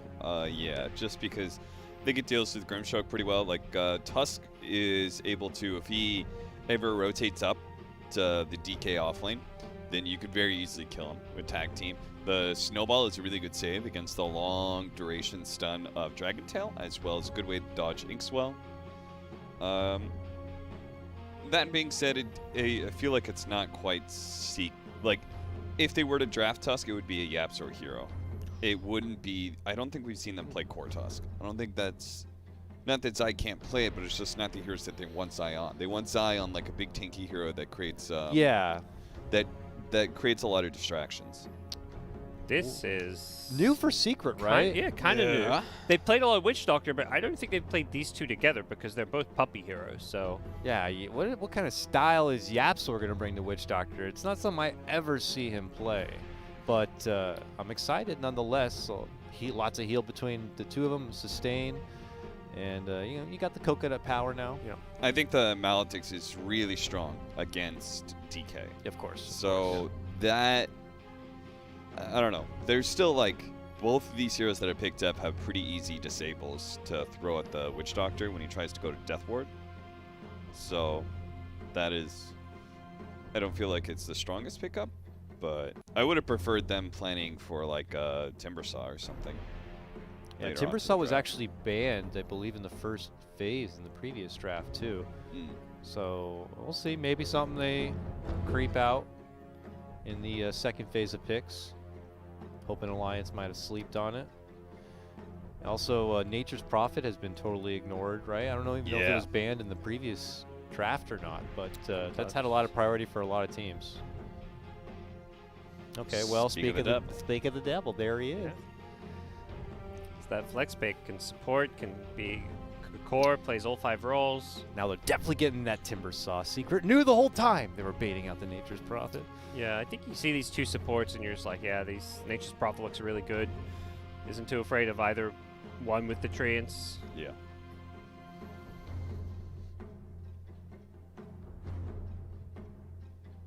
All right, we go to Secret side now, though. I think you want a pretty active playmaking hero if you're going to do this Witch Doctor. Because basically you want to be able to like have some sort of stun. Witch Doctor comes in, throws his Maledict down, and they're able to just kind of like pump out some damage. Okay.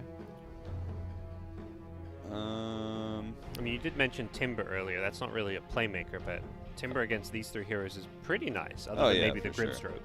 Grimstroke can be annoying, especially if you ever get the problem where you thrown out your Chakram and then you get Phantoms embraced on you. And you're like, help! Help me! I can't kill the Phantom!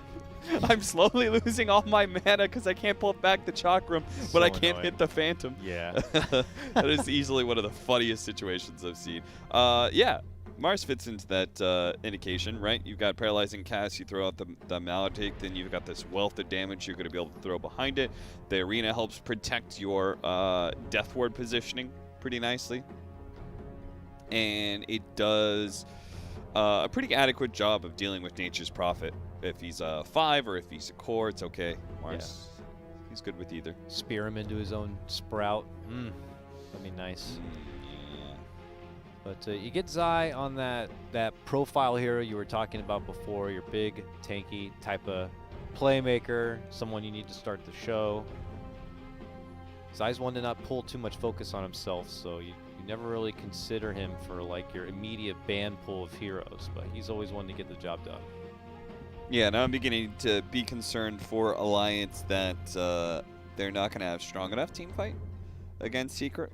We'll see what they pick up from here, but it's always hard to make a Nature's Prophet lineup look really good when it comes to team fight if the enemy side just goes all in on it. Yeah, I feel like a lot of the time Nature's Prophet is about having like a farm advantage, and you're like, okay, I'm just going to be able to team fight because I have more items than you. Yeah. When I'm able to TP in aggressively with Blade Mail or BKB and just right-click people, that's when you feel good. Ember, what was he doing here? It wasn't actually banned or touched last game, but yeah, this is a hero that's normally been banned in every other series we've been casting. Yeah, so the first spirit to really come out now, finally. Their disables they have against it are not great, but I really think that the more I watch it, this enchant really does screw the Ember Spirit quite quite a lot. Obviously, the Dispel against Flame Guard is really good, but the slow is also really good against Ember Spirit when he doesn't already have a Remnant out, right? When he's slowed down and he throws a Remnant out, it just it just doesn't go anywhere. All right, well, looks like we could be in store for the Nisha Troll here. Secret pull it out with their 4th pick and ready to kind of go toe-to-toe with the best of them, whether it be DK or Ember Spirit. He's got that ability to kind of work his way through Sprouts, Quelling Blade candidate after all. Yeah, I think the Troll has good lane matchups wherever you go, whether it's Nature's Prophet Core, Ember, DK, whoever. There's not a whole lot of things that can threaten to kill you this game. It feels like you can pretty reliably get off your ultimate. Yeah, it's always nice. Like whenever you see this Nature's Prophet, just pick up 2 side lane cores that deal with him, because I think it's the most rare position is 2. More often than not, it's going to be 3 or 5. I think that's where we most commonly see it. And if it ends up being 2, then maybe you can even switch one of your side lane cores into that position. So Mars and Troll, they both deal with Nature's Prophet as 5 or 3 really well. The Troll also offers really great lockdown against the Ember Spirit. If you get on top of the Ember Spirit, he's very likely dead. He's just going to chain and snared. And eventually you will get an Abyssal Blade, which makes you getting on top of the Ember Spirit super easy. All right, Secret, we need what looking like a Matamba Man hero. They banned out the Necro from the side of Alliance. I don't know if that's more telling to what Alliance are trying to go for here, but Secret banning out the Razor. Respecting that Alliance are possibly still looking for a lane dominator or maybe the limp mid. Yeah, I think Razor's one of the few times it's viable is against Troll, because he's just constantly eating his damage when he's running in. So even if he gets his ultimate off, he's just doing no damage. I have an obsession with Spirit Vessel right now, but I do think that Secret want to play a more active.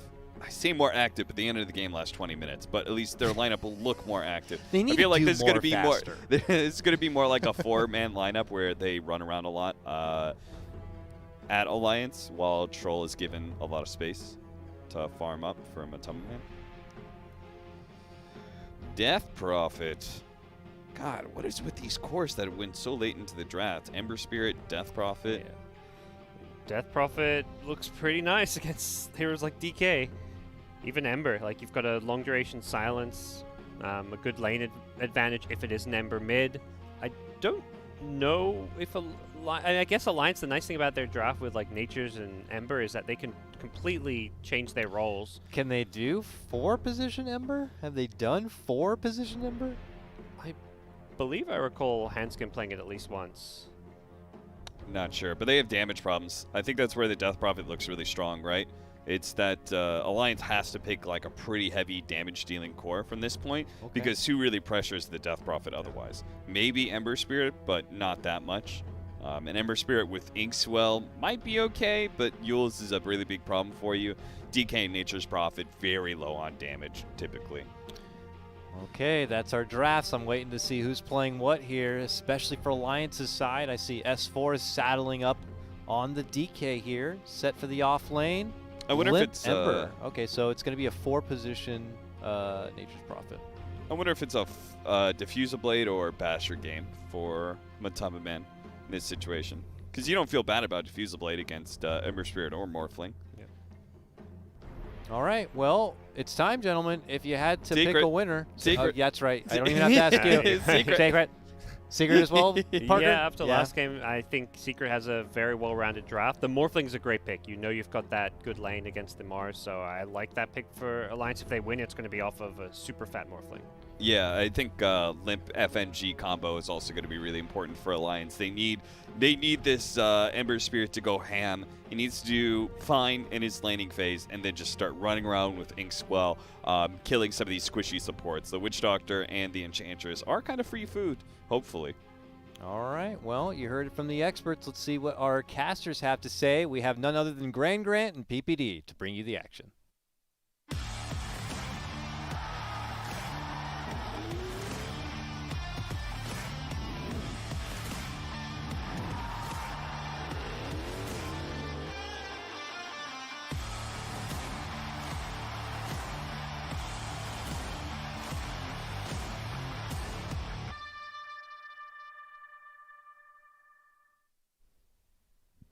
Oh, yeah. Game number 2, Alliance versus Secret. Secret with the 21 Game 1 victory. But Alliance says, you know what? We're not going to be deterred. We still get our first pick, DK. We think it can work.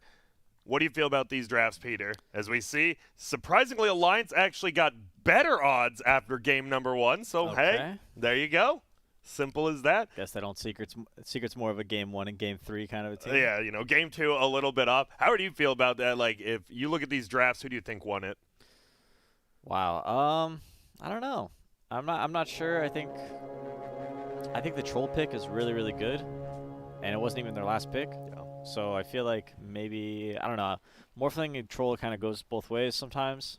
I kind of favor the troll, but we'll see. Nico Baby's done really, really well on this hero, so he might bust out a big performance. He is, and that's what the panel said. You need to have a big one from the Morph. He's your last overall pick, and we'll see if that's the case. Well, everyone else, the Mars is, he starts out with an Orb of Venom. Yep. A little less regen. Is that pretty standard? Well, you can always bring more regen immediately on the courier True. once you get bounties. And the orb is really good because it applies on the rebuke. Yeah. Super annoying. I'm curious. Now that it's happened for so long, how do you feel about everyone getting their own couriers just in general? Do you think it was a positive or a negative for the game? I think it was a positive. I think it just makes the game more enjoyable to play. Like the not having to deal with other people. Yeah. And their couriers. Yeah. And if you lose your courier, it's on you, right? Like straight up, you have no one to blame but yourself. Yeah, we need to message like a stats person, and I'm really curious who is like #1 like courier deaths. Oh, like who has lost the most? Exactly. Yeah. That is a good question. I wonder if you could even track that. I'm sure you can. I bet it is. Yeah. For sure. I think after the game, there's like a certain stat that says like, you know, it tracks your courier deaths. Yeah. So.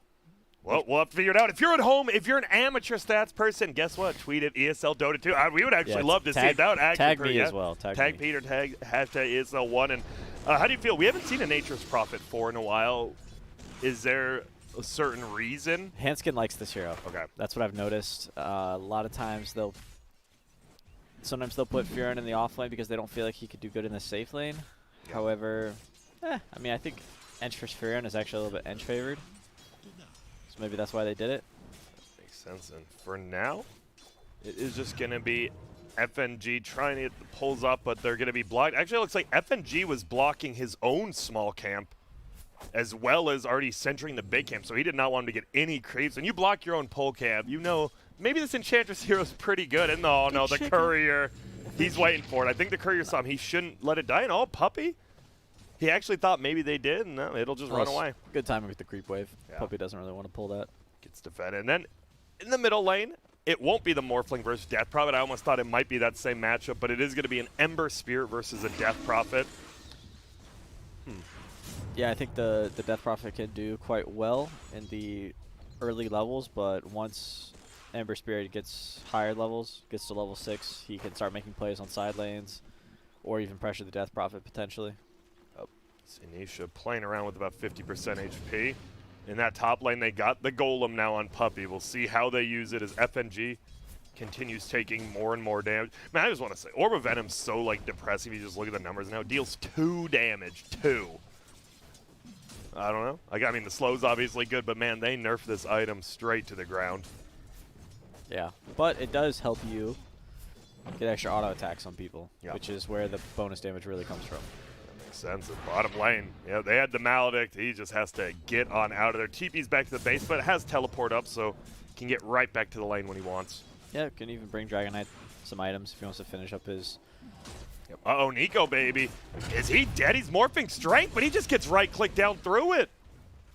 As you said, the Orb Venom, it stops him from getting under the tower quicker, and he just gets right-click down by an Ench with a Blightstone and an Orb of Venom Mars. You're taking a lot of bonus damage. I feel like that's a pretty bad death, too, though. Definitely. I think FNG was just a little bit too focused on the pull rather than actually playing the lane. And I think that's where Morphling excels, is playing the lane, because he can abuse Morph. We'll have to see how he brings it back. He does get full HP and mana. Meanwhile, middle lane, Limp does get Spirit Siphoned out. Both of them reasonably low, but the healing salve used by Ember. Yeah, he's doing very well in this lane.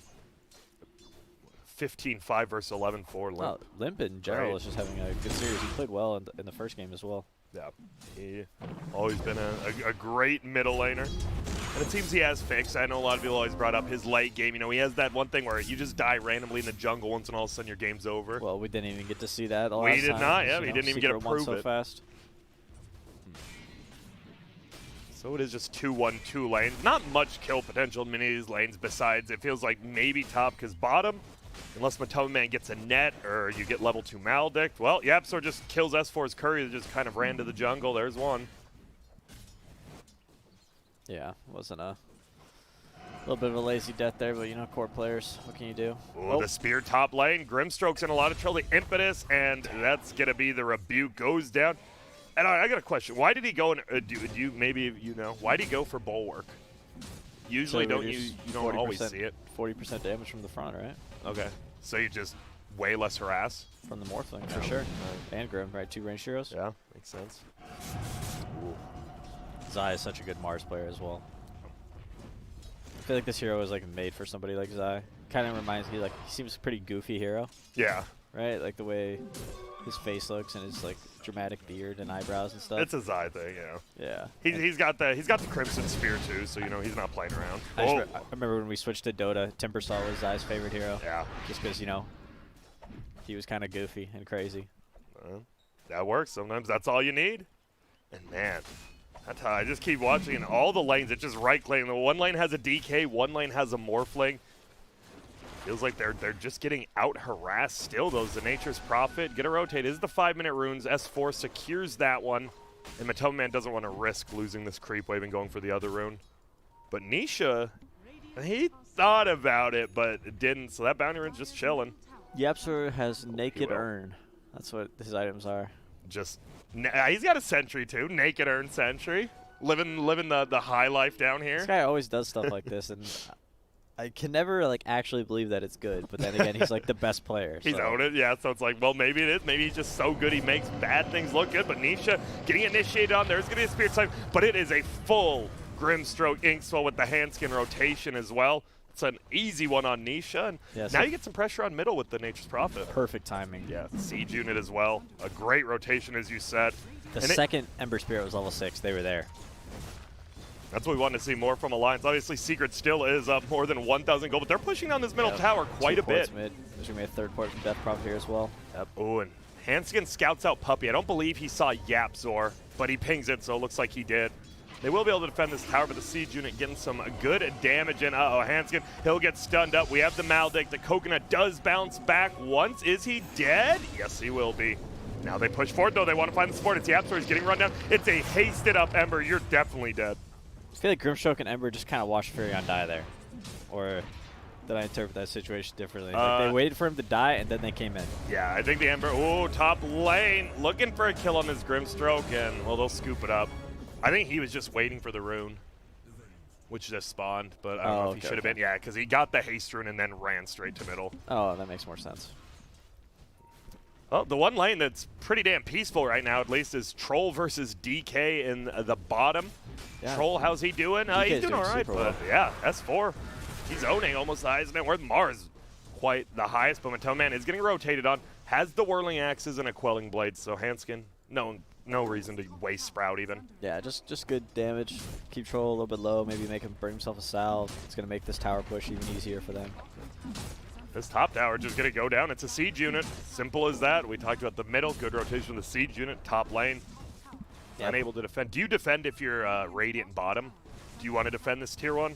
I think your Mars, if they can delay until the Mars ult is up and he's got a bit more mana, I think Mars can port and they can defend and fight it. We'll see, and they are rotating some people down. The Coconut goes out, they throw the Maledict, so S4, he's already been hit with that no HP regen. Hanskin just getting right-click down. Matoma, he's blocked in from the Sprout and the Treants, and now S4, he's going to push forward. Matoma just has to pop the ulti. Will he make it out? No, because the poison from the DK might tick him down. Oh, the nuke from FNG will. And there you go, they get the kill, and like you said, Mars didn't have his ulti up quite yet, so he didn't want to rotate. And he canceled it. He canceled his port, so this should be Alliance's tower. As long as they continue to bring numbers.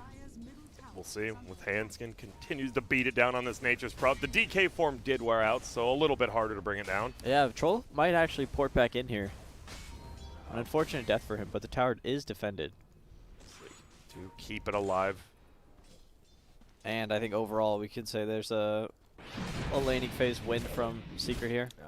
How are they? Why are they just like in both games, right? It feels like Alliance isn't down many kills or stuff. Like, where are they losing? Why is it a 2K advantage? The top tower, obviously, yeah, but top what tower else? is a big part of it, but also just look at the CS across the board. Like Yapsor and Puppey are contributing to what, 33 CS, whereas the other supports only have 16.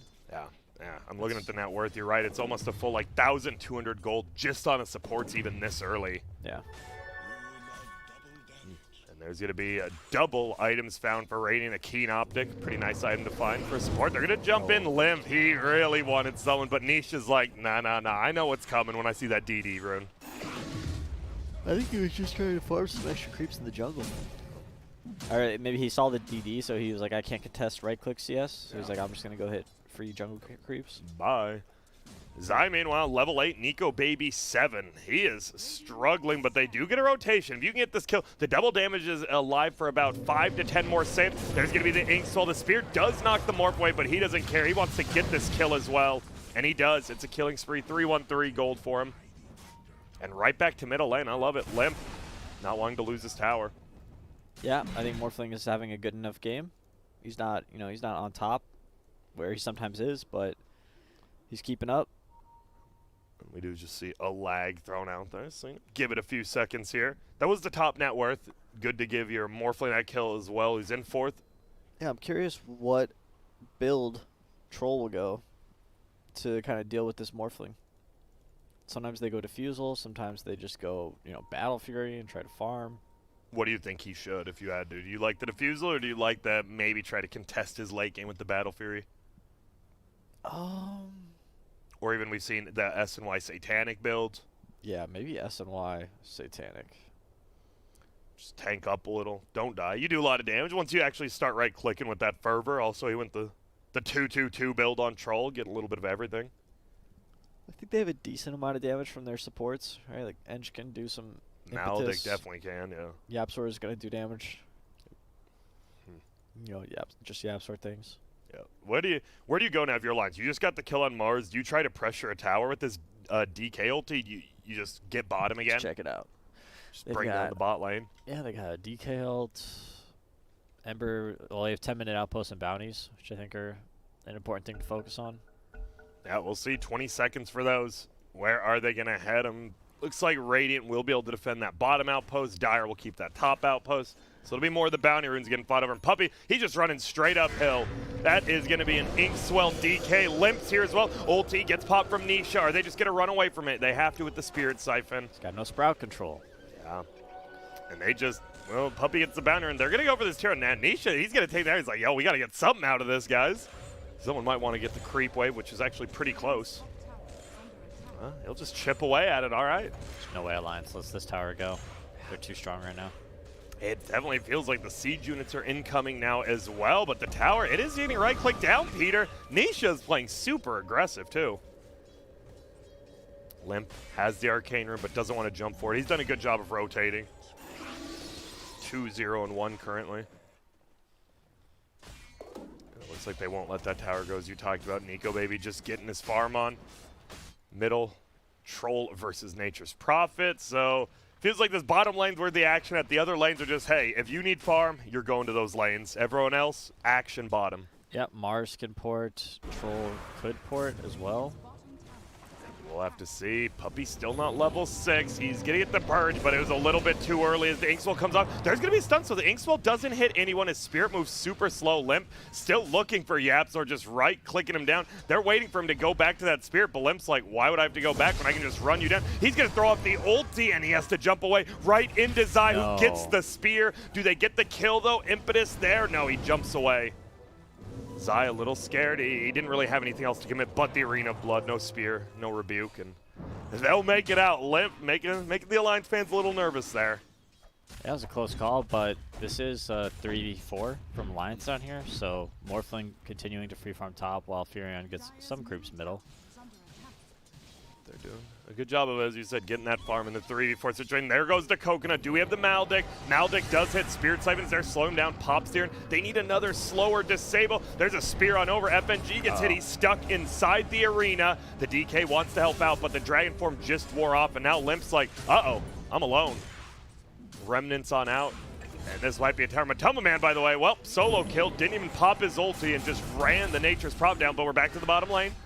They get the spear. He planted the Ironwood tree there as well from Zai. Do they get the Ember Spirit with that silence with the Maldic? They sure as hell do. Limp goes down. And guess who's here? It's Nico, baby. Wants to kill off at least Puppy with that Spirit Siphon. He does a stun to cancel the TP of Nisha. He's by himself. A silence and a Spirit Siphon. This should be a dead Death Prophet. Gets a nice silence up, but I don't think you're surviving here. He's trying. Has a Fairy Fire, won't use it. Nico, baby, gets it. It's a 2-for-1 trade. And oh, middle again. S4, he's just getting right-clicked down by a double damage troll. Yeah, maybe Furion was looking to port bottom. Oh my gosh, Furion's dead again. Oh, yeah, he is. He just dies as we watch the replay on that one. Don't worry, it was just, he got killed by himself. The arena, it only caught one hero, but it zoned the other two out. And then the turnaround happened when the Morphling came. Do you like the Morphling showing up to this fight? Yes. Yeah, Alliance. I don't feel like they're weak. I just feel like they're waiting for Morphling to come online. Yeah. But he's taking this. I mean, he's going E-Blade, so it's going to be a while. Like all that, you have to save up 3,000 gold just to get that one item. You got the Ghost Scepter now, so a little bit more. Secret defensive. denied both tier 1 towers. Oh. No gold. Uh-oh, middle lane, S4. He gets Maledicted. He gets earned. If there is one disable, he's going to go down, but they don't get the net off. Spirit Siphon's there, and he wants to commit fully. Is that a level 4 Maledicted? Sure is. He might just be going down. Yes, he will. Tons of damage, but Nisha, this would be a good return kill. The Coconut gets dodged by Limp, and he's out. Now he's back in. What's up? What's up? So quick, 1-for-1 there. Death Prop for DK. Not really sure who benefits the most out of that one. Well, maybe Limp. He's happy. Still a 2K lead here for the Radiant, but the game doesn't feel like it's getting out of control quite as quickly as it did last game. Alliance doing a good job of just rotating with this Ember Grimstroke, it feels like. Yeah, I think it might be possible if Death Prophet doesn't have a good game, she's going to be burstable. He said not the best game. Ewell's still about 1,600 away. Yeah, her farm's quite low. Lowest of everyone, yeah. Just now past the DK. The DK is struggling for sure. I think DK is more of just a blink stunner anyways. Yeah. So he's gonna get job. Yeah, he's gonna get a blink and he's gonna get a BKB hopefully at some point. Oh, ulti will just get popped here by Nisha. As you said with DP, just want to group up sometimes. Zai level 11, he's like, I'm the big boy this game, Nisha. Yeah, Zai has a blink as well, so he can really force the issue here. Red Soul Ring. Oof. Yeah, he's really farmed. But, I mean, how effective is Mars going to be? We'll have to wait and see. It's hard. Sometimes it's hard to get a lot done on this hero. Yeah, especially like a DK, right? He's pretty immobile, but it's tough to just kill him. He's so damn tanky. Your spear combo, it's tough to hit the Ember as well. We'll see who he bullies. Nisha just heads up top for the bounty runes, get his bottle full. They still haven't brought down that tier 1 tower middle yet. Go on There's the a spear back, yeah. but they don't have damage. Maybe just trying to harass him, slow down his farm. He'll wave form out. The game has slowed down a tad bit. Who does this favor? Is it the troll kind of just free farming top, or is it the Morphling farming all around the map? Well, it definitely favors them both, but probably the Morphling more. I think his E-Blade timer will be more effective than Troll's BKB. But they're going on top, I don't know. Yeah, Matumba Man getting chased down, Nice. slight. No remnants. Yeah, only level 1 chains as well, so not the longest lockdown. And they got a reaction from Secret, so. A big one, yeah, it's 2. But Secret, maybe it's not over yet. They're looking to engage Handskin. Running over with this tree and scouting him out. Zai, oh, got scared. It's the high ground, you don't have the outpost. Middle lane, they're moving in. It's going to be Nisha. He does get Inkswelled stunned. He's just dead. No, Maybe not. No, he has the Spirit Siphon, not live. He has the... He's moving so damn quick. Can he get out? They get linked together. And there's the Spear. Nature's Prod just gets brought down. And yeah, you're right. He did not die. Spirit Siphon, pretty damn good. There's the Maldic plus Thor. Not doing the most tests for, but they can get on top of him again. But still in the river, Limp. Will he get netted down? No, he's going for the kill on Yapsor first. Has to jump away, but he will die to the little treants. He does. It's like that, 1-for-1, possibly more though. Nisha, he gets nuked. He changes into the Mars, and nice. Oh, yes. Chains there from Limp. Alliance is in the game. They are. They bring it back. 2K lead, chop down to 1K, and you get all the kills on your cores there. Zaya's got the Ironwood branch on Mars, so he's trying to blink onto people and then plants the Ironwood tree and then tries to spear them into the GG branch. Yeah, he did it the first time bottom, and he missed the last two. But you know, it's tough. It's cute. Yeah, it's kind of like the timber chain, right? Where you can timber chain in a direction and then place the Ironwood branch tree as you're timber chaining. Set it up. Some of the little fun things. You've said it before, right? You like neutral items. No. No, you don't. I like literally neutral said items. in the car this morning, I said I don't like them. Yeah, but the people at home didn't see, so I was setting you up to defend yourself. Oh, okay. Yeah. Well, what do you mean? I mean, this one's kind of fun. I mean, the neutral items are fun. They're fun, not balanced, maybe. Yeah, exactly. But they're fun to watch, yeah. They're just a bit RNG, that's all. Nisha getting closer to that Yule's 200 gold away. The Blade, guess what? We're there in 2 more creeps. Yeah, everybody, like... We're here. Yeah, E-Blade before Yule's on Death Prophet, it's a sad day. Yeah, it is. And this is why a lot of times you do see maybe it's Zai who's the one who's punished because he's used to playing with no farm, and maybe Nisha always gets the farm, maybe not so used to it. They have decent builds on secret supports, though, to deal with the E-Blade. Yapsor has a Vit booster, so he's quite tanky, and as does Puppy has a Treads, Glimmer Cape. Wow. So they might be able to survive the E-Blade combos, but, you know, they better be full HP and on Strength Treads. Yeah. S4, he was thinking about it. Wanted to blink stun Nisha possibly, but Zai's here. Man, this Nature's Prophet, with just these treants, is giving him so much vision. Yep. He's running around with it. Oh, there's going to be a spear back. Not a tree to spear him into. He's going to throw out the ult, and he does trap to him. There's the silence, so Lim can't even jump out. Can they bring down this DK quick enough? They do, and he even pops the ultimate, so he can't buy back and come to it. But there's the Blade. Nisha goes down. 1-for-1 core trade. Puppy trying to run away. Has the Glimmer Cape. Doesn't even want to use it quite yet as the Maldic goes down. Or pardon me, the cask. And Zai, oh, there's going to be the cape. Saves him for now. Nico, baby, he is. All right. He backs out. Thought he might continue to go in with that, but every hero here, a 4v4 with the other 2 being dead. Yeah, Alliance has a nice timing, but Seeger can definitely fight. Morphling still needs to be careful of the troll. Like one good net into a troll ult could lock him down. It looks like the troll either going Basher or BKB. He just has a Mithril Hammer and both queued up, so we'll see which one he wants to go first. Usually it's BKB, right? I could be wrong, though. Yeah, usually it's BKB. Do you need it in this game? What are you going against? You're going against Inkswell, the DK stun, the chains. I think because Morphling is having a good game, I think you should get the BKB first. Okay. The fact that he can E-Blade you during your ultimate, where you just can't attack and you take all the damage. No, that feels pretty bad. Oh, Limp, he's looking around. They want to take this fight. He does have that Spirit Vessel we saw last fight. He will get his Flame Guard purged off by the enchant. Coconut goes, so they will have the outpost 20 minutes, and the southeast one got taken as well, so it's going to be double for Secret. Puppy will die, but he says, you know, I got us the Secret. I got us all that experience. Oh, Esl, it will get dodged by that Yules, and now Zai, he gets the Spear up. Can they kill this DK who's Maldic? There's an ulti pop by Nietzsche. He has the Essence Ring, but no more Yules. He is blasted down. And now, Zai, guess what? You're going to be next, my friend, as the Morphling trying to chase after Witch Doctor. Secret is on the run. And Yapzor, well, he's going to be left in the dust, maybe? Oh, there's a troll up there. He's got to be a little careful. He just gets blasted. Nico, baby, now wicked sick with the double kill. I'm just getting a haste rune. Ooh.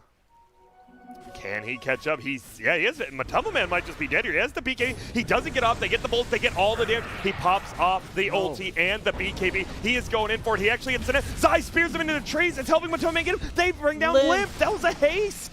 Matumba Man baits him in, and Zai says, I'm hitting that spear. But Zai in trouble now. He is not facing forward, so he'll just get brought down. A Limp for a Zai trade. Honestly, I'm sure the Morphling's like, yeah, I think we'll take that. Yeah, Morphling doesn't care, but Ember Spirit definitely does. That was a little bit greedy by Lim. Yeah, just a little greedy. Like, didn't expect the troll to net, but I mean that's what troll does, right? I think you need to play with that contingency in mind. Oh, still a 1K lead for Secret, but the kill score 14-12 in Alliance favor, and yeah, you see the network. It's pretty much just been stuck this 2-1K lead. No one really getting super far ahead. Oh yeah, not even worth looking at, to be honest. It's just a close game. Either team can win. BKB scooped up by, or it's going to be picked up by the Morphling next. He has that Pupil's Gift, so he's going to have a pretty decent amount of HP, which means you have a pretty decent amount of agility, which means you do a lot of damage. Yeah, Limp on the Ember Spirit, though, is falling quite far behind, even behind Nisha at this point. Yeah. He hasn't really seen any item progression since the Spirit Vessel. I'd love for him to get a Yules of his own. I feel like Death Prophet Silence is the biggest problem for him in this game at the moment. Besides the troll net. Yep. Oh, S4, he just blinks forward. They find Puppey. Will he get his heal off before? Nope. Glimmer Cape used, but, you know, it has that little bit of time. Ace gets blown up. And yeah, the worst part was Ember involved in that at least? He was. Okay, so he gets the 2 Spirit. I was worried, like, that's the worst part. You have the Spirit Vessel and you just have no charges. Obviously, it got changed, so it's still useful, but you definitely want some charges. Yeah, super nice item for them. Good against all of Secret's heroes, and they don't really have a natural dispel outside of the Death Prophet Yules and, I guess, the Troll ult. And BKB. Just throw it on him. Yapsor picks up his Spirit Vessel as well. Well, Matama Man, we saw him. He had that BKB. He is going for the Bastion X, has another Mithril Hammer, so he does a lot of damage. If you do get netted down and he has the BKB off, you're probably going to die. Yeah, you need to kite the Troll. You need to stay away from him. You know, kill him with the E-Blade, kill him when he's stunned. Yeah, like you said, they have ways to deal with it, with that F-Blade especially. Yeah, just keep your distance. Troll, you know, Troll from range attack isn't so scary, but when he's melee, he'll mess you up. Puppey gets the counter, Observer, and Sentry Ward. Limp does hit his level 15. Action Gets the Searing Shades. Who they jump on it will be the Mars. He gets silenced up, so unable to even cast his abilities. Trying to kill that bug if he will. And now he pops ult. He finds Handskin. He doesn't have the spear quite yet, so they get the kill. Limp actually picks up the Spirit Vessel. Handskin will go down. They chase for more. The Maldic in the air on S4. They have the Spirit Sight, and he's trying to run away as quick as he can. The Ghosts are chasing, and S4's fine. It feels like this Death Prophet ultimate really hasn't been the most. I mean, he just fell really far behind. They haven't even taken that tier 1 middle yet either. Nope, Alliance has done a great job of forcing these Death Prophet ultimates and then disengaging. See if they can keep it up. Nico Baby is getting close to level 18. It's not the biggest deal, but 40 second cooldown on your ulti is pretty damn good. It's part of Secret's issue, though, with their draft is outside of the Mars ultimate, they don't really have great lockdown. And 2 of Alliance's heroes have, you know, we have Morphling who can waveform out of the Mars ult and Ember Spirit who can remnant out. Yeah. So forcing the fights for Secret is quite hard. We felt like they had similar problems in the previous game with their draft, but they were able to just win their lanes and then transition that into pushing towers and playing as a team, and Alliance wasn't strong enough to fight them.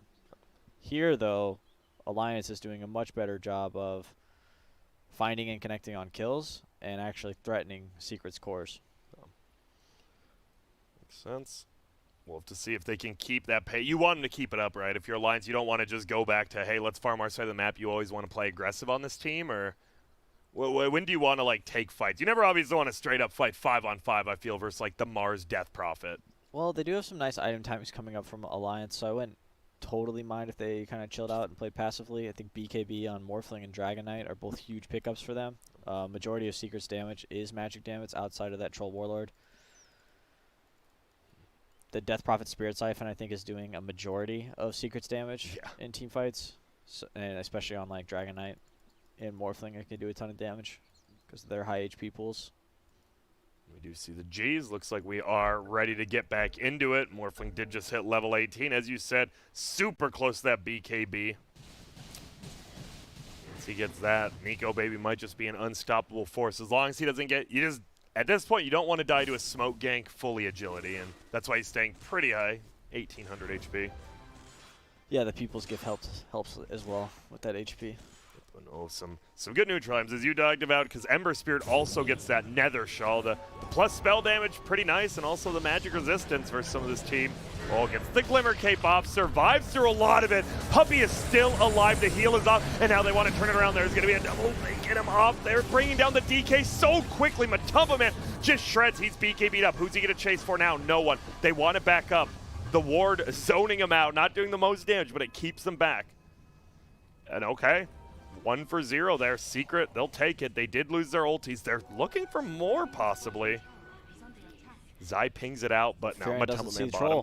Uh-oh. And he's getting run at. He tries to trap him, but it won't matter. He has the Basher now as well, plus the net. This is going to be an easy kill. Nico Baby kills Yapsor middle. Handskate goes down, so, well, all right, 4 for 4. Position 4 for position 4, sorry. Yes. You got me. And you have the BKB on Morphling now, just flown out, so they have it for that next team fight.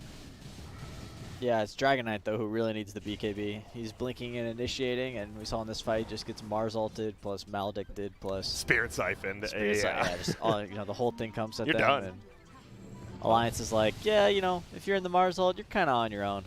Ooh, middle. Tower should get denied. The siege unit won't get the attack up. Yule's into the air. Is going to be limp. He's silenced. Death Prophet. Are you just dead? Yeah. Yeah. All right. And now Puppy nuked down as well, Ooh, trying to this could be Glimmer Cape Roche. to save him. Yeah, that's beyond godlike, by the way. Nico, baby, he was first blooded, and since then, 10-0-1.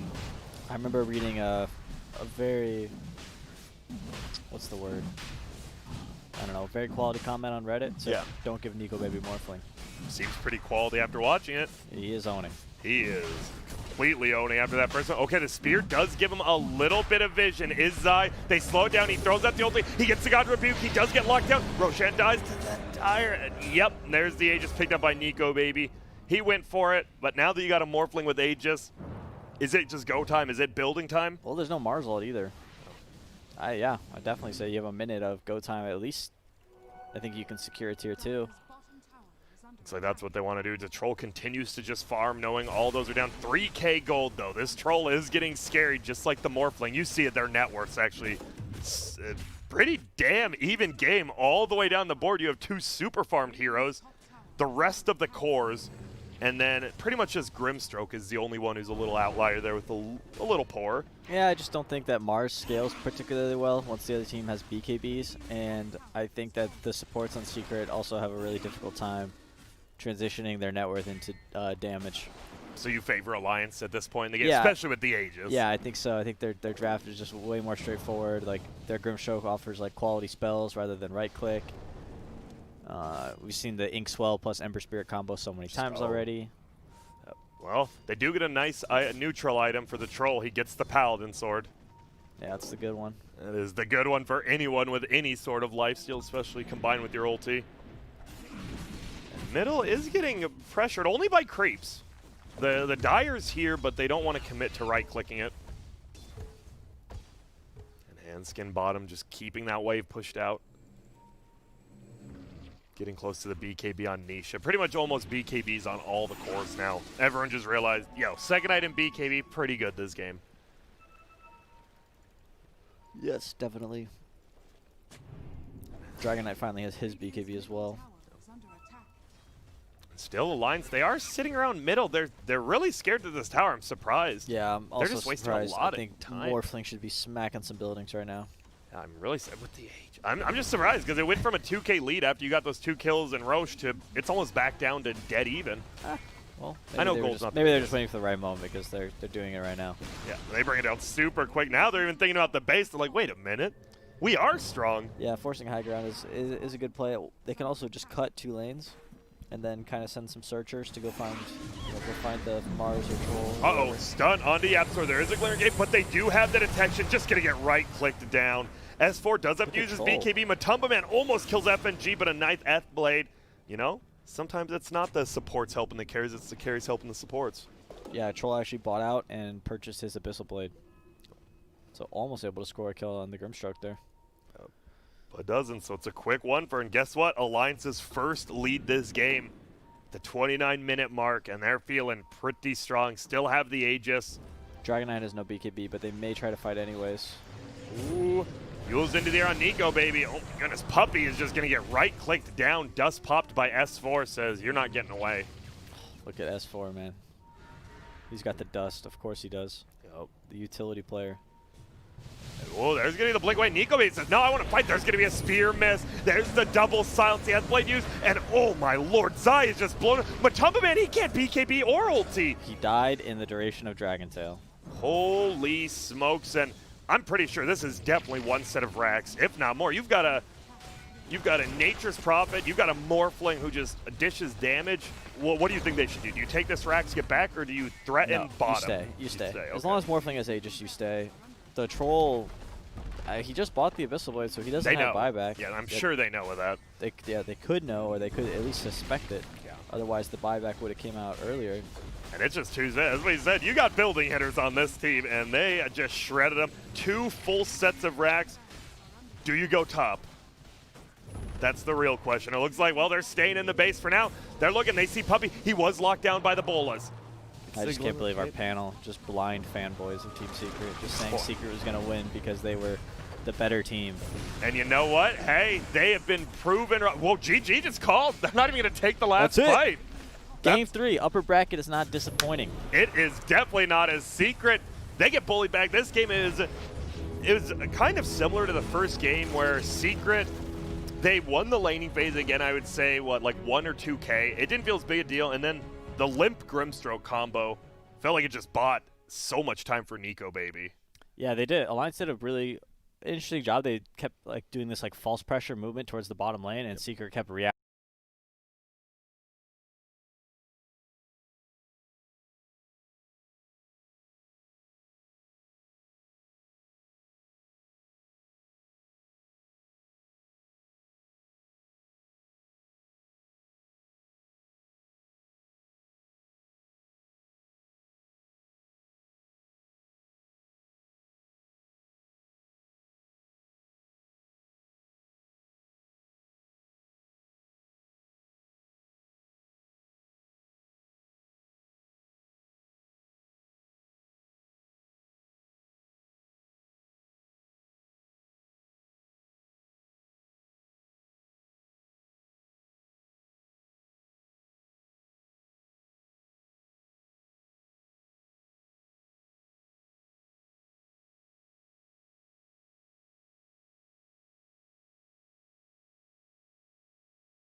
Hoy ikaw, bigyan kitang tips para hindi ka iwan.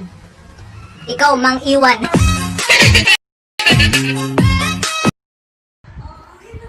Hoy ikaw, bigyan kitang tips para hindi ka iwan. Ikaw mang iwan.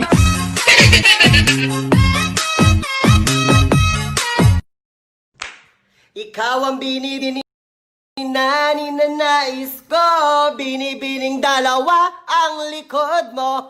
Ikaw ang binibini na ninanais ko. Binibining marikit na dalangin ko. Ikaw ang nagbigay ng kulay sa aking mundo. Sana ay kung habang buhay na ito.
Act like it's easy, it's hard to preach. Cause I've been burning trees and watching fall. If we cannot be that, we go forward. Sure, I was searching for cure, fishing a little wildlife. And when I'm low on fuel, I'll still be running till my back broke. Halfway, lost hope and I checked it. Hard roads, I didn't think I'd come back fast. Cause I was running roads so many nations. Even when it's so sweet, I ended up zero.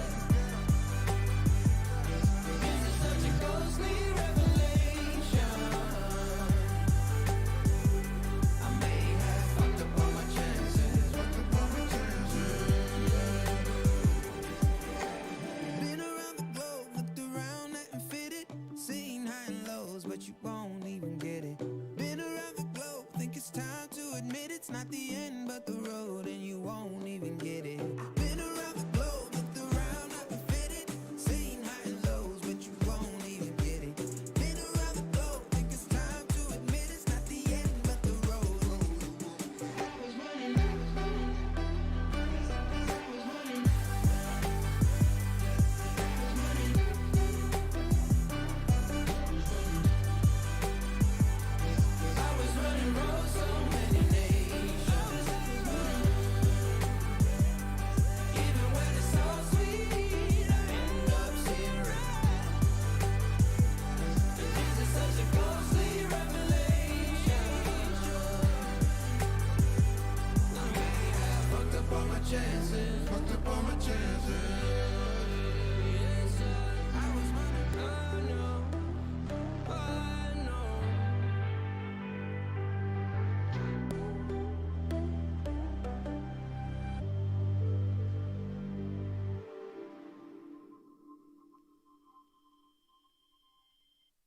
I'm so sorry that I wasn't really there for me.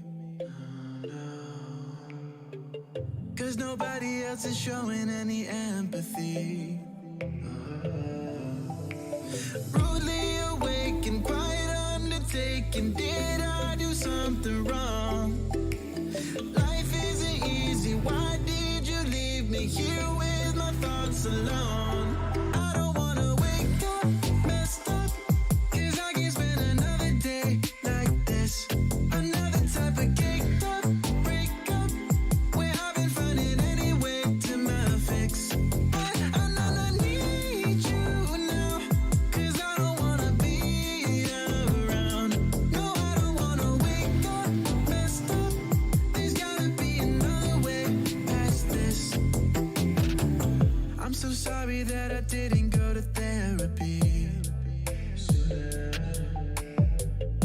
thinking everybody even use an enemy. Brutally awake and quiet undertaking, did not do nothing wrong. ESL One is brought to you in part by Intel, Mercedes-Benz, GG Bet, Mountain Dew Game Fuel, and DHL.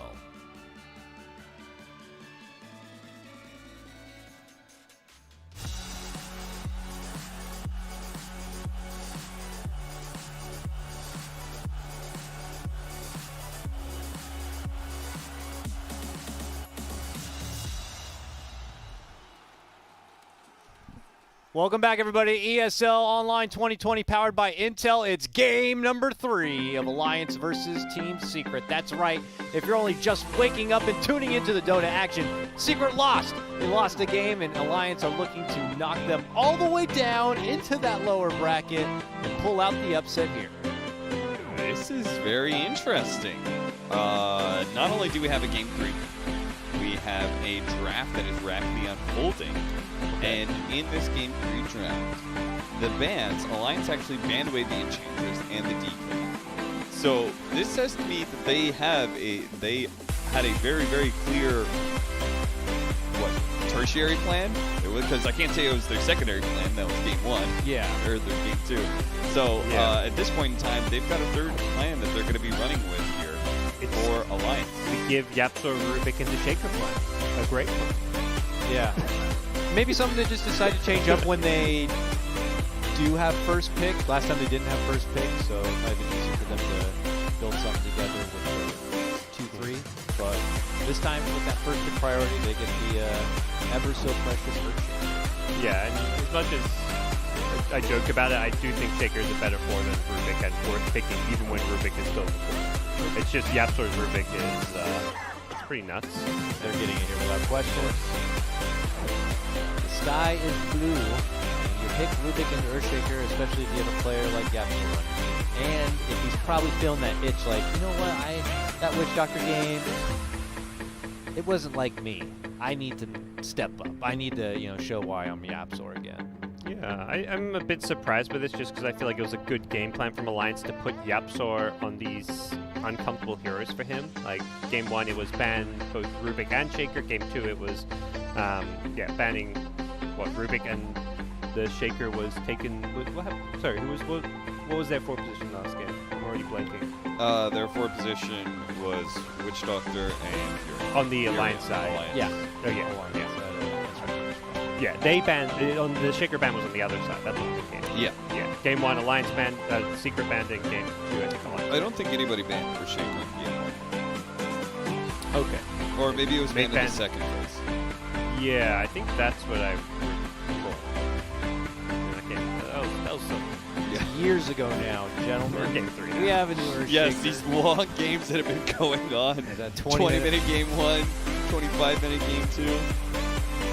Eons ago, different meta entirely here, as Alliance is sweating the clock a little bit now, even working past the reserve time to secure their second pick. A matter of, do we want here to build our lineup? Do we want to get something out to counter the Mars? Especially since they no longer have last pick in this game 3, which I think is an Alliance specialty for them. They work best when they have second pick, like most teams. So there becomes a question about this very impressive offering. That is your offering right there with Mars. What do you pick to be able to deal with it? What kind of buys can help you there? Apparently they think that Witch Doctor. I won't fully disagree with that. Same idea as when you see Witch Doctor against DK, I guess, the tanky bot laner, and now they can rip through.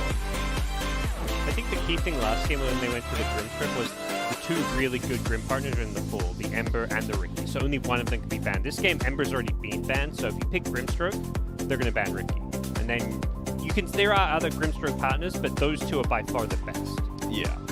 Some of the other heroes that we see are off meta, right? Juggernaut. We haven't actually seen that much Phantom Lancer, though. It could be a good game for that for Alliance. Lifestealer, Ursa. Those kind of heroes are not quite meta, at least in EU anyway. Ursa in China, though, And we've seen it in some in NA as well, right? Yeah, that's been like the alternative go-to for teams like EG. If they're not giving Ortiz some scaling Spectre, something like that, they'll pull out that Ursa as the fighting core. But yeah, not so much here in EU CIS. Piranha banned again, but this time it's banned on the Alliance side, interestingly enough. But an AA comes out now, the puppy AA, and it's like the only anti-sustain you're going against at the moment is Witch Doctor. Yeah, so that's not I feel like this is something like they're denying it from Alliance picking it, but they've already committed their supports. I don't understand. What's going on with the AA here? I think this meta is a lot about tanky cores, and it says a lot when Ancient Apparition and Witch Doctor and these heroes are more and more meta. Ancient Apparition was really big at ESL 1 Los Angeles because that was also the meta where Timbersaw was very prevalent. Timbersaw's fallen off for some reason. The problem with this Rubik AA is, like, I see those heroes, I'm just like, yeah, you kind of want to just run at them with summon. They picked Beastmaster, I was like, okay, it's License to the Full Expand, so Beastmaster, I think it's one of those games where you probably do want to just go for that Necro 3 rather than just the Necro 1, but we'll see what other cores they get. But you feel really good playing Beastmaster into these heroes right now. Yeah, certainly. I think that the Mars really enables these two supports, though. And I think that's maybe why Secret were willing to pick it up nice and early. Not only is it a good, very offensive aggro dual lane, it protects your backline a lot with the arena. It's a very clear setup for where Ancient Apparition needs to throw his Ice Blast. It gives a pretty good chance of getting good cold beats and Ice Vortexes. Now we're going to get some more frontline and more control as well. There's your answer to the summons. Yep. They had Mars, which is already okay, but sometimes if it's Mars alone, you don't feel like it's enough, so they get the Kunkka. It's going to make Beastmaster's game just a little bit more difficult. Kunkka certainly able to participate in the arena, and extra team fight doesn't hurt. Still just so intrigued by this AA. Get this eerie feeling that they're doing like some sort of global thing, like a Spectre might come soon or something, but also eliminates the idea of Alliance even going something like an Alchemist, I guess, later. It's that's a really nice part. It blocks so many heroes that you may be worried about coming from Alliance. Yeah, you can't Timbersaw, you can't Huskar, you can't Alk as much. Another thing that Mars does really well is that he makes it harder for you to pick ranged cores.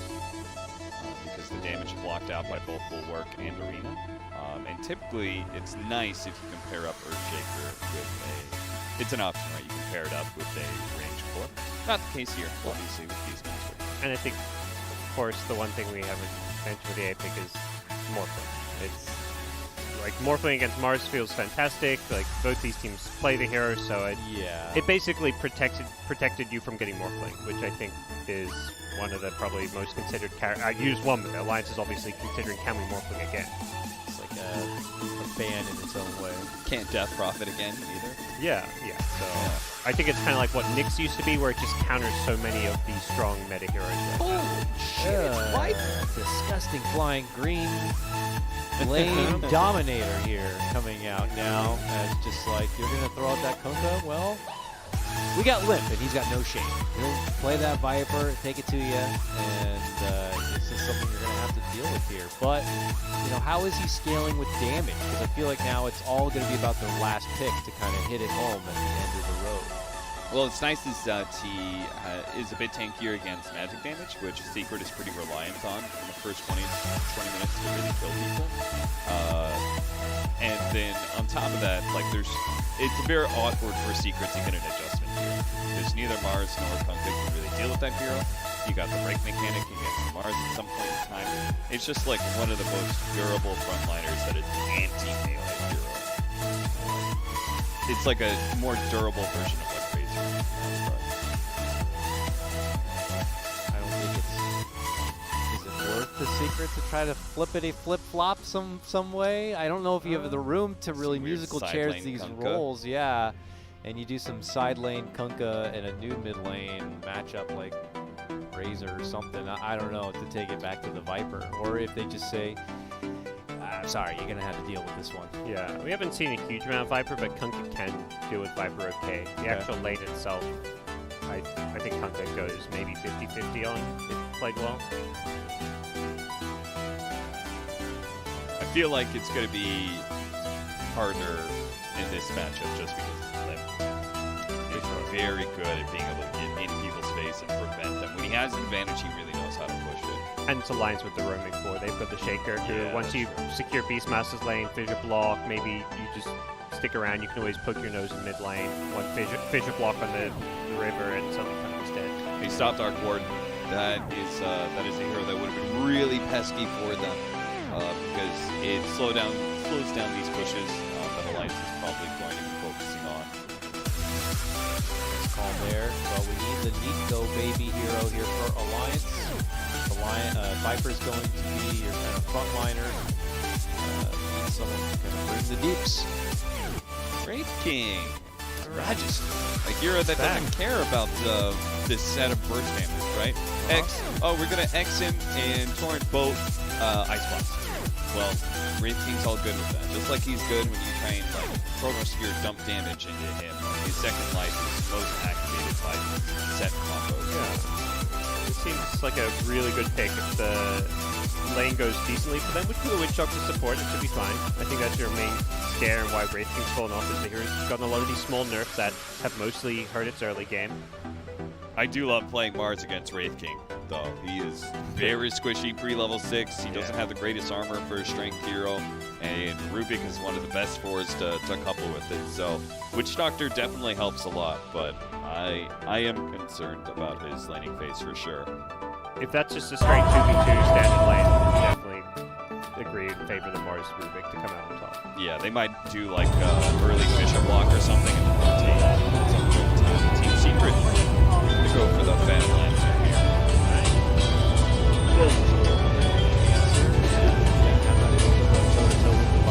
You're timing so hard on Wraith King against because typically you feel really good about level 15, level 18, but that's most of the time where Fan Lancer is your biggest counter in the game. So you're like, God damn it. Like, I have to wait another like 5 to 10 minutes until I'm level 20 before I feel really good about the game again. And while Alliance have Shaker against the PL, all three of their cores have minimal AoE. I don't mind the Viper against the PL just because of the break mechanic, but it still feels like Alliance are going to have a tough time dealing with Master's PL. Alright, so you guys both leaning on the side of Secret for this one? Not just blindly this time? I'm going to go Secret, but I really hope Alliance does win this. Just because of the fact that we talked about like the dominant teams. I want to see the upset. Alliance is yet to be able to win a series against Secret. This is their second time taking a game off them. I hope they can continue the streak. Sounds good. All right, gentlemen, thanks for the input. Why don't we go ahead and throw it over now to our commentary team where we have Grant and PPD.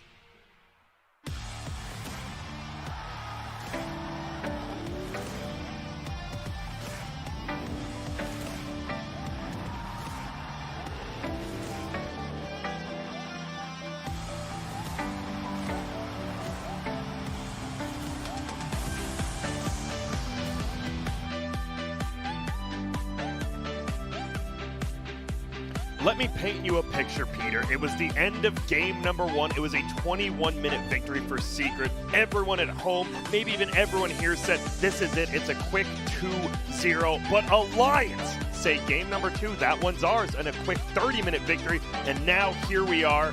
Secret might be going down the loser's bracket. We're in one game, Peter. Just the picture you just painted, maybe they are. Maybe they are, maybe they're not. It seems like it is a little bit more even now with the Alliance taking that game number 2 pretty convincingly. But apparently, they won the game, and they're like, you just made Secret angry. Did they poke the bear, Peter? Who poked the bear? Alliance. Right? I mean, how are the odds that much better? It feels like they poked him, and all of a sudden it's like, whoa! But we'll have to see. It was the last pick PL, as well as the first phase Mars, which it felt like after the end of last game, you're not the biggest fan of like Mars for Zai, maybe. Well, I think it was more so the combination of the support duo of Enchantress and Witch Doctor, and God's talked about a little bit about it on the panel. I think that it's much better when Yapper's playing a hero like Rubik, where he has to catch, or a sniper with Axe, where he can actually get some stuff done. As a Witch Doctor, it's kind of hard for him to play the full position that he's used to playing.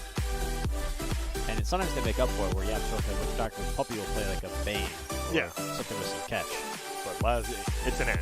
Lane dominator like we saw, but no catch. No, they were just totally reliant on bars to set up fights, and Morphling was pretty much untouchable in the game because of that. No first blood before the horn this time. Seems like both teams are giving up the room. I do like Alliance's draft, though, this game. I think it'll be really interesting to see how the mid lane goes between Nisha, who's like the world's best Kunkka, versus Limp's Viper. Yeah. Limp's been having a good series so far, and he's been laning quite well against Nisha. We saw Death Prophet really struggle, even in that last game. But this is Nisha Kunkka, right? We have Nisha Kunkka, Yapso, Rubik. Like we got some here. I got a question. I'm not a big talk about cosmetics here. This Viper one's hideous. Is it just me? I don't like it. Do you? It reminds me a little bit of DK, which makes me like I'm not a fan. It reminds me of like Alien vs Predator. Yeah. Kind of a thing. Yeah, it does. Where it's like one that pops out of his belly. Yeah, and I think that is the perfect way to describe this hero. Yeah, exactly. You're grimy. I mean, he's grimy. You're not wrong. And well, this middle lane, we will try to keep you up to date because it's going to be a lot of poison stacks stacked up, but it does cost mana. Look, Limp is already down to 50% of his mana. Gets some good harass. It is Zai in the bottom lane, obviously, in the off lane, going against Nico, baby. Why the Wraith King, do you think? We just haven't been seeing the hero that much in general after, like, the little nerfs it got to the skeletons. Do you remember when they picked it? Like, at what time in the draft? Yeah, it was the very last pick. It was their 9th pick. Okay, so then they picked PL last. Sorry, yeah, it was last over. Yeah, it was Wraith King and then PL. Okay. Yeah. So yeah, it's a good PL game, but Wraith King hasn't really that bad against PL. There's like a window where PL gets Diffusal and Wraith King is having a bad game where PL can really punish it, but once Wraith King has Radiance and Halberd, as well as level 20 with the no reincarnation mana cost, I think the matchup kind of goes back in the favor of Alliance, provided they have some decent team fight around them, and I think they do with the Shaker. Oh, they're going to go for Zai. Very well could go down here. I'm actually surprised Nico, he got a little bit nervous. The Maldic, that's only level 1. That's not enough. He's okay. So, yeah, it's fine. Does he have a healing salve? He does, so he's good to stay in the lane. Takes a lot of damage. Also, he only backpacked one of the branches when he salved, but it's whatever. Nisha getting harassed out hard middle. This is the lane you're talking about. He's just sitting on the high ground and right-clicking him. But not the worst CS, 8-1 already for the Kunkka versus 10-4. No, Kunkka's really tanky. He can handle a lot of this harass. He can also just, remember, he can X himself and TP back to base for a refresh. Yep.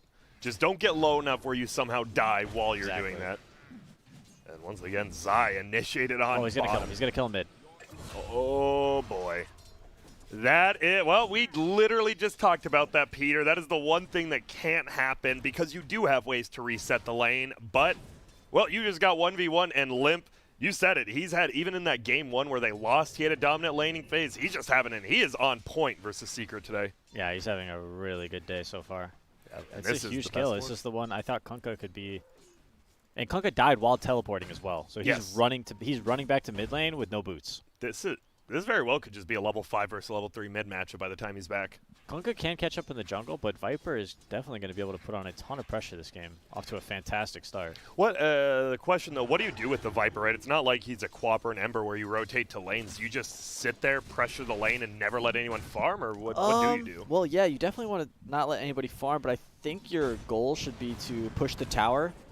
Maybe he can buy, I don't know if he goes Bassi, but maybe he can push the tower with... Okay. He'll probably just go Treads into Dragonlance or something, right? And or Maelstrom. You're going to naturally just kill the tower because you see Kunkka actually didn't even go back to lane, ran right to the big camp and is just slowly farming it up here. You're eventually going to need a BKB on Viper, but you don't want to just have to pop it every time you get Kunkka comboed. No. So maybe he can go... What would you... Is a Hood decent this game? Is there enough mat? Nah, it's all physical besides the supports. Do you just go something like a Dragonlance, tank up a little, and then into damage? I guess. Not sure. Maybe I was thinking maybe you could go Dominator. Ooh. But doesn't feel like a limp item. I mean, that item, we just see it in almost every game. I just want to wait for him to continue to pressure the map. Yeah. Do you just go Boots of Travel first? Is that a thing? I mean, Viper was one of the heroes people were doing with, but I don't know with the change, just lowers the cooldown and stuff.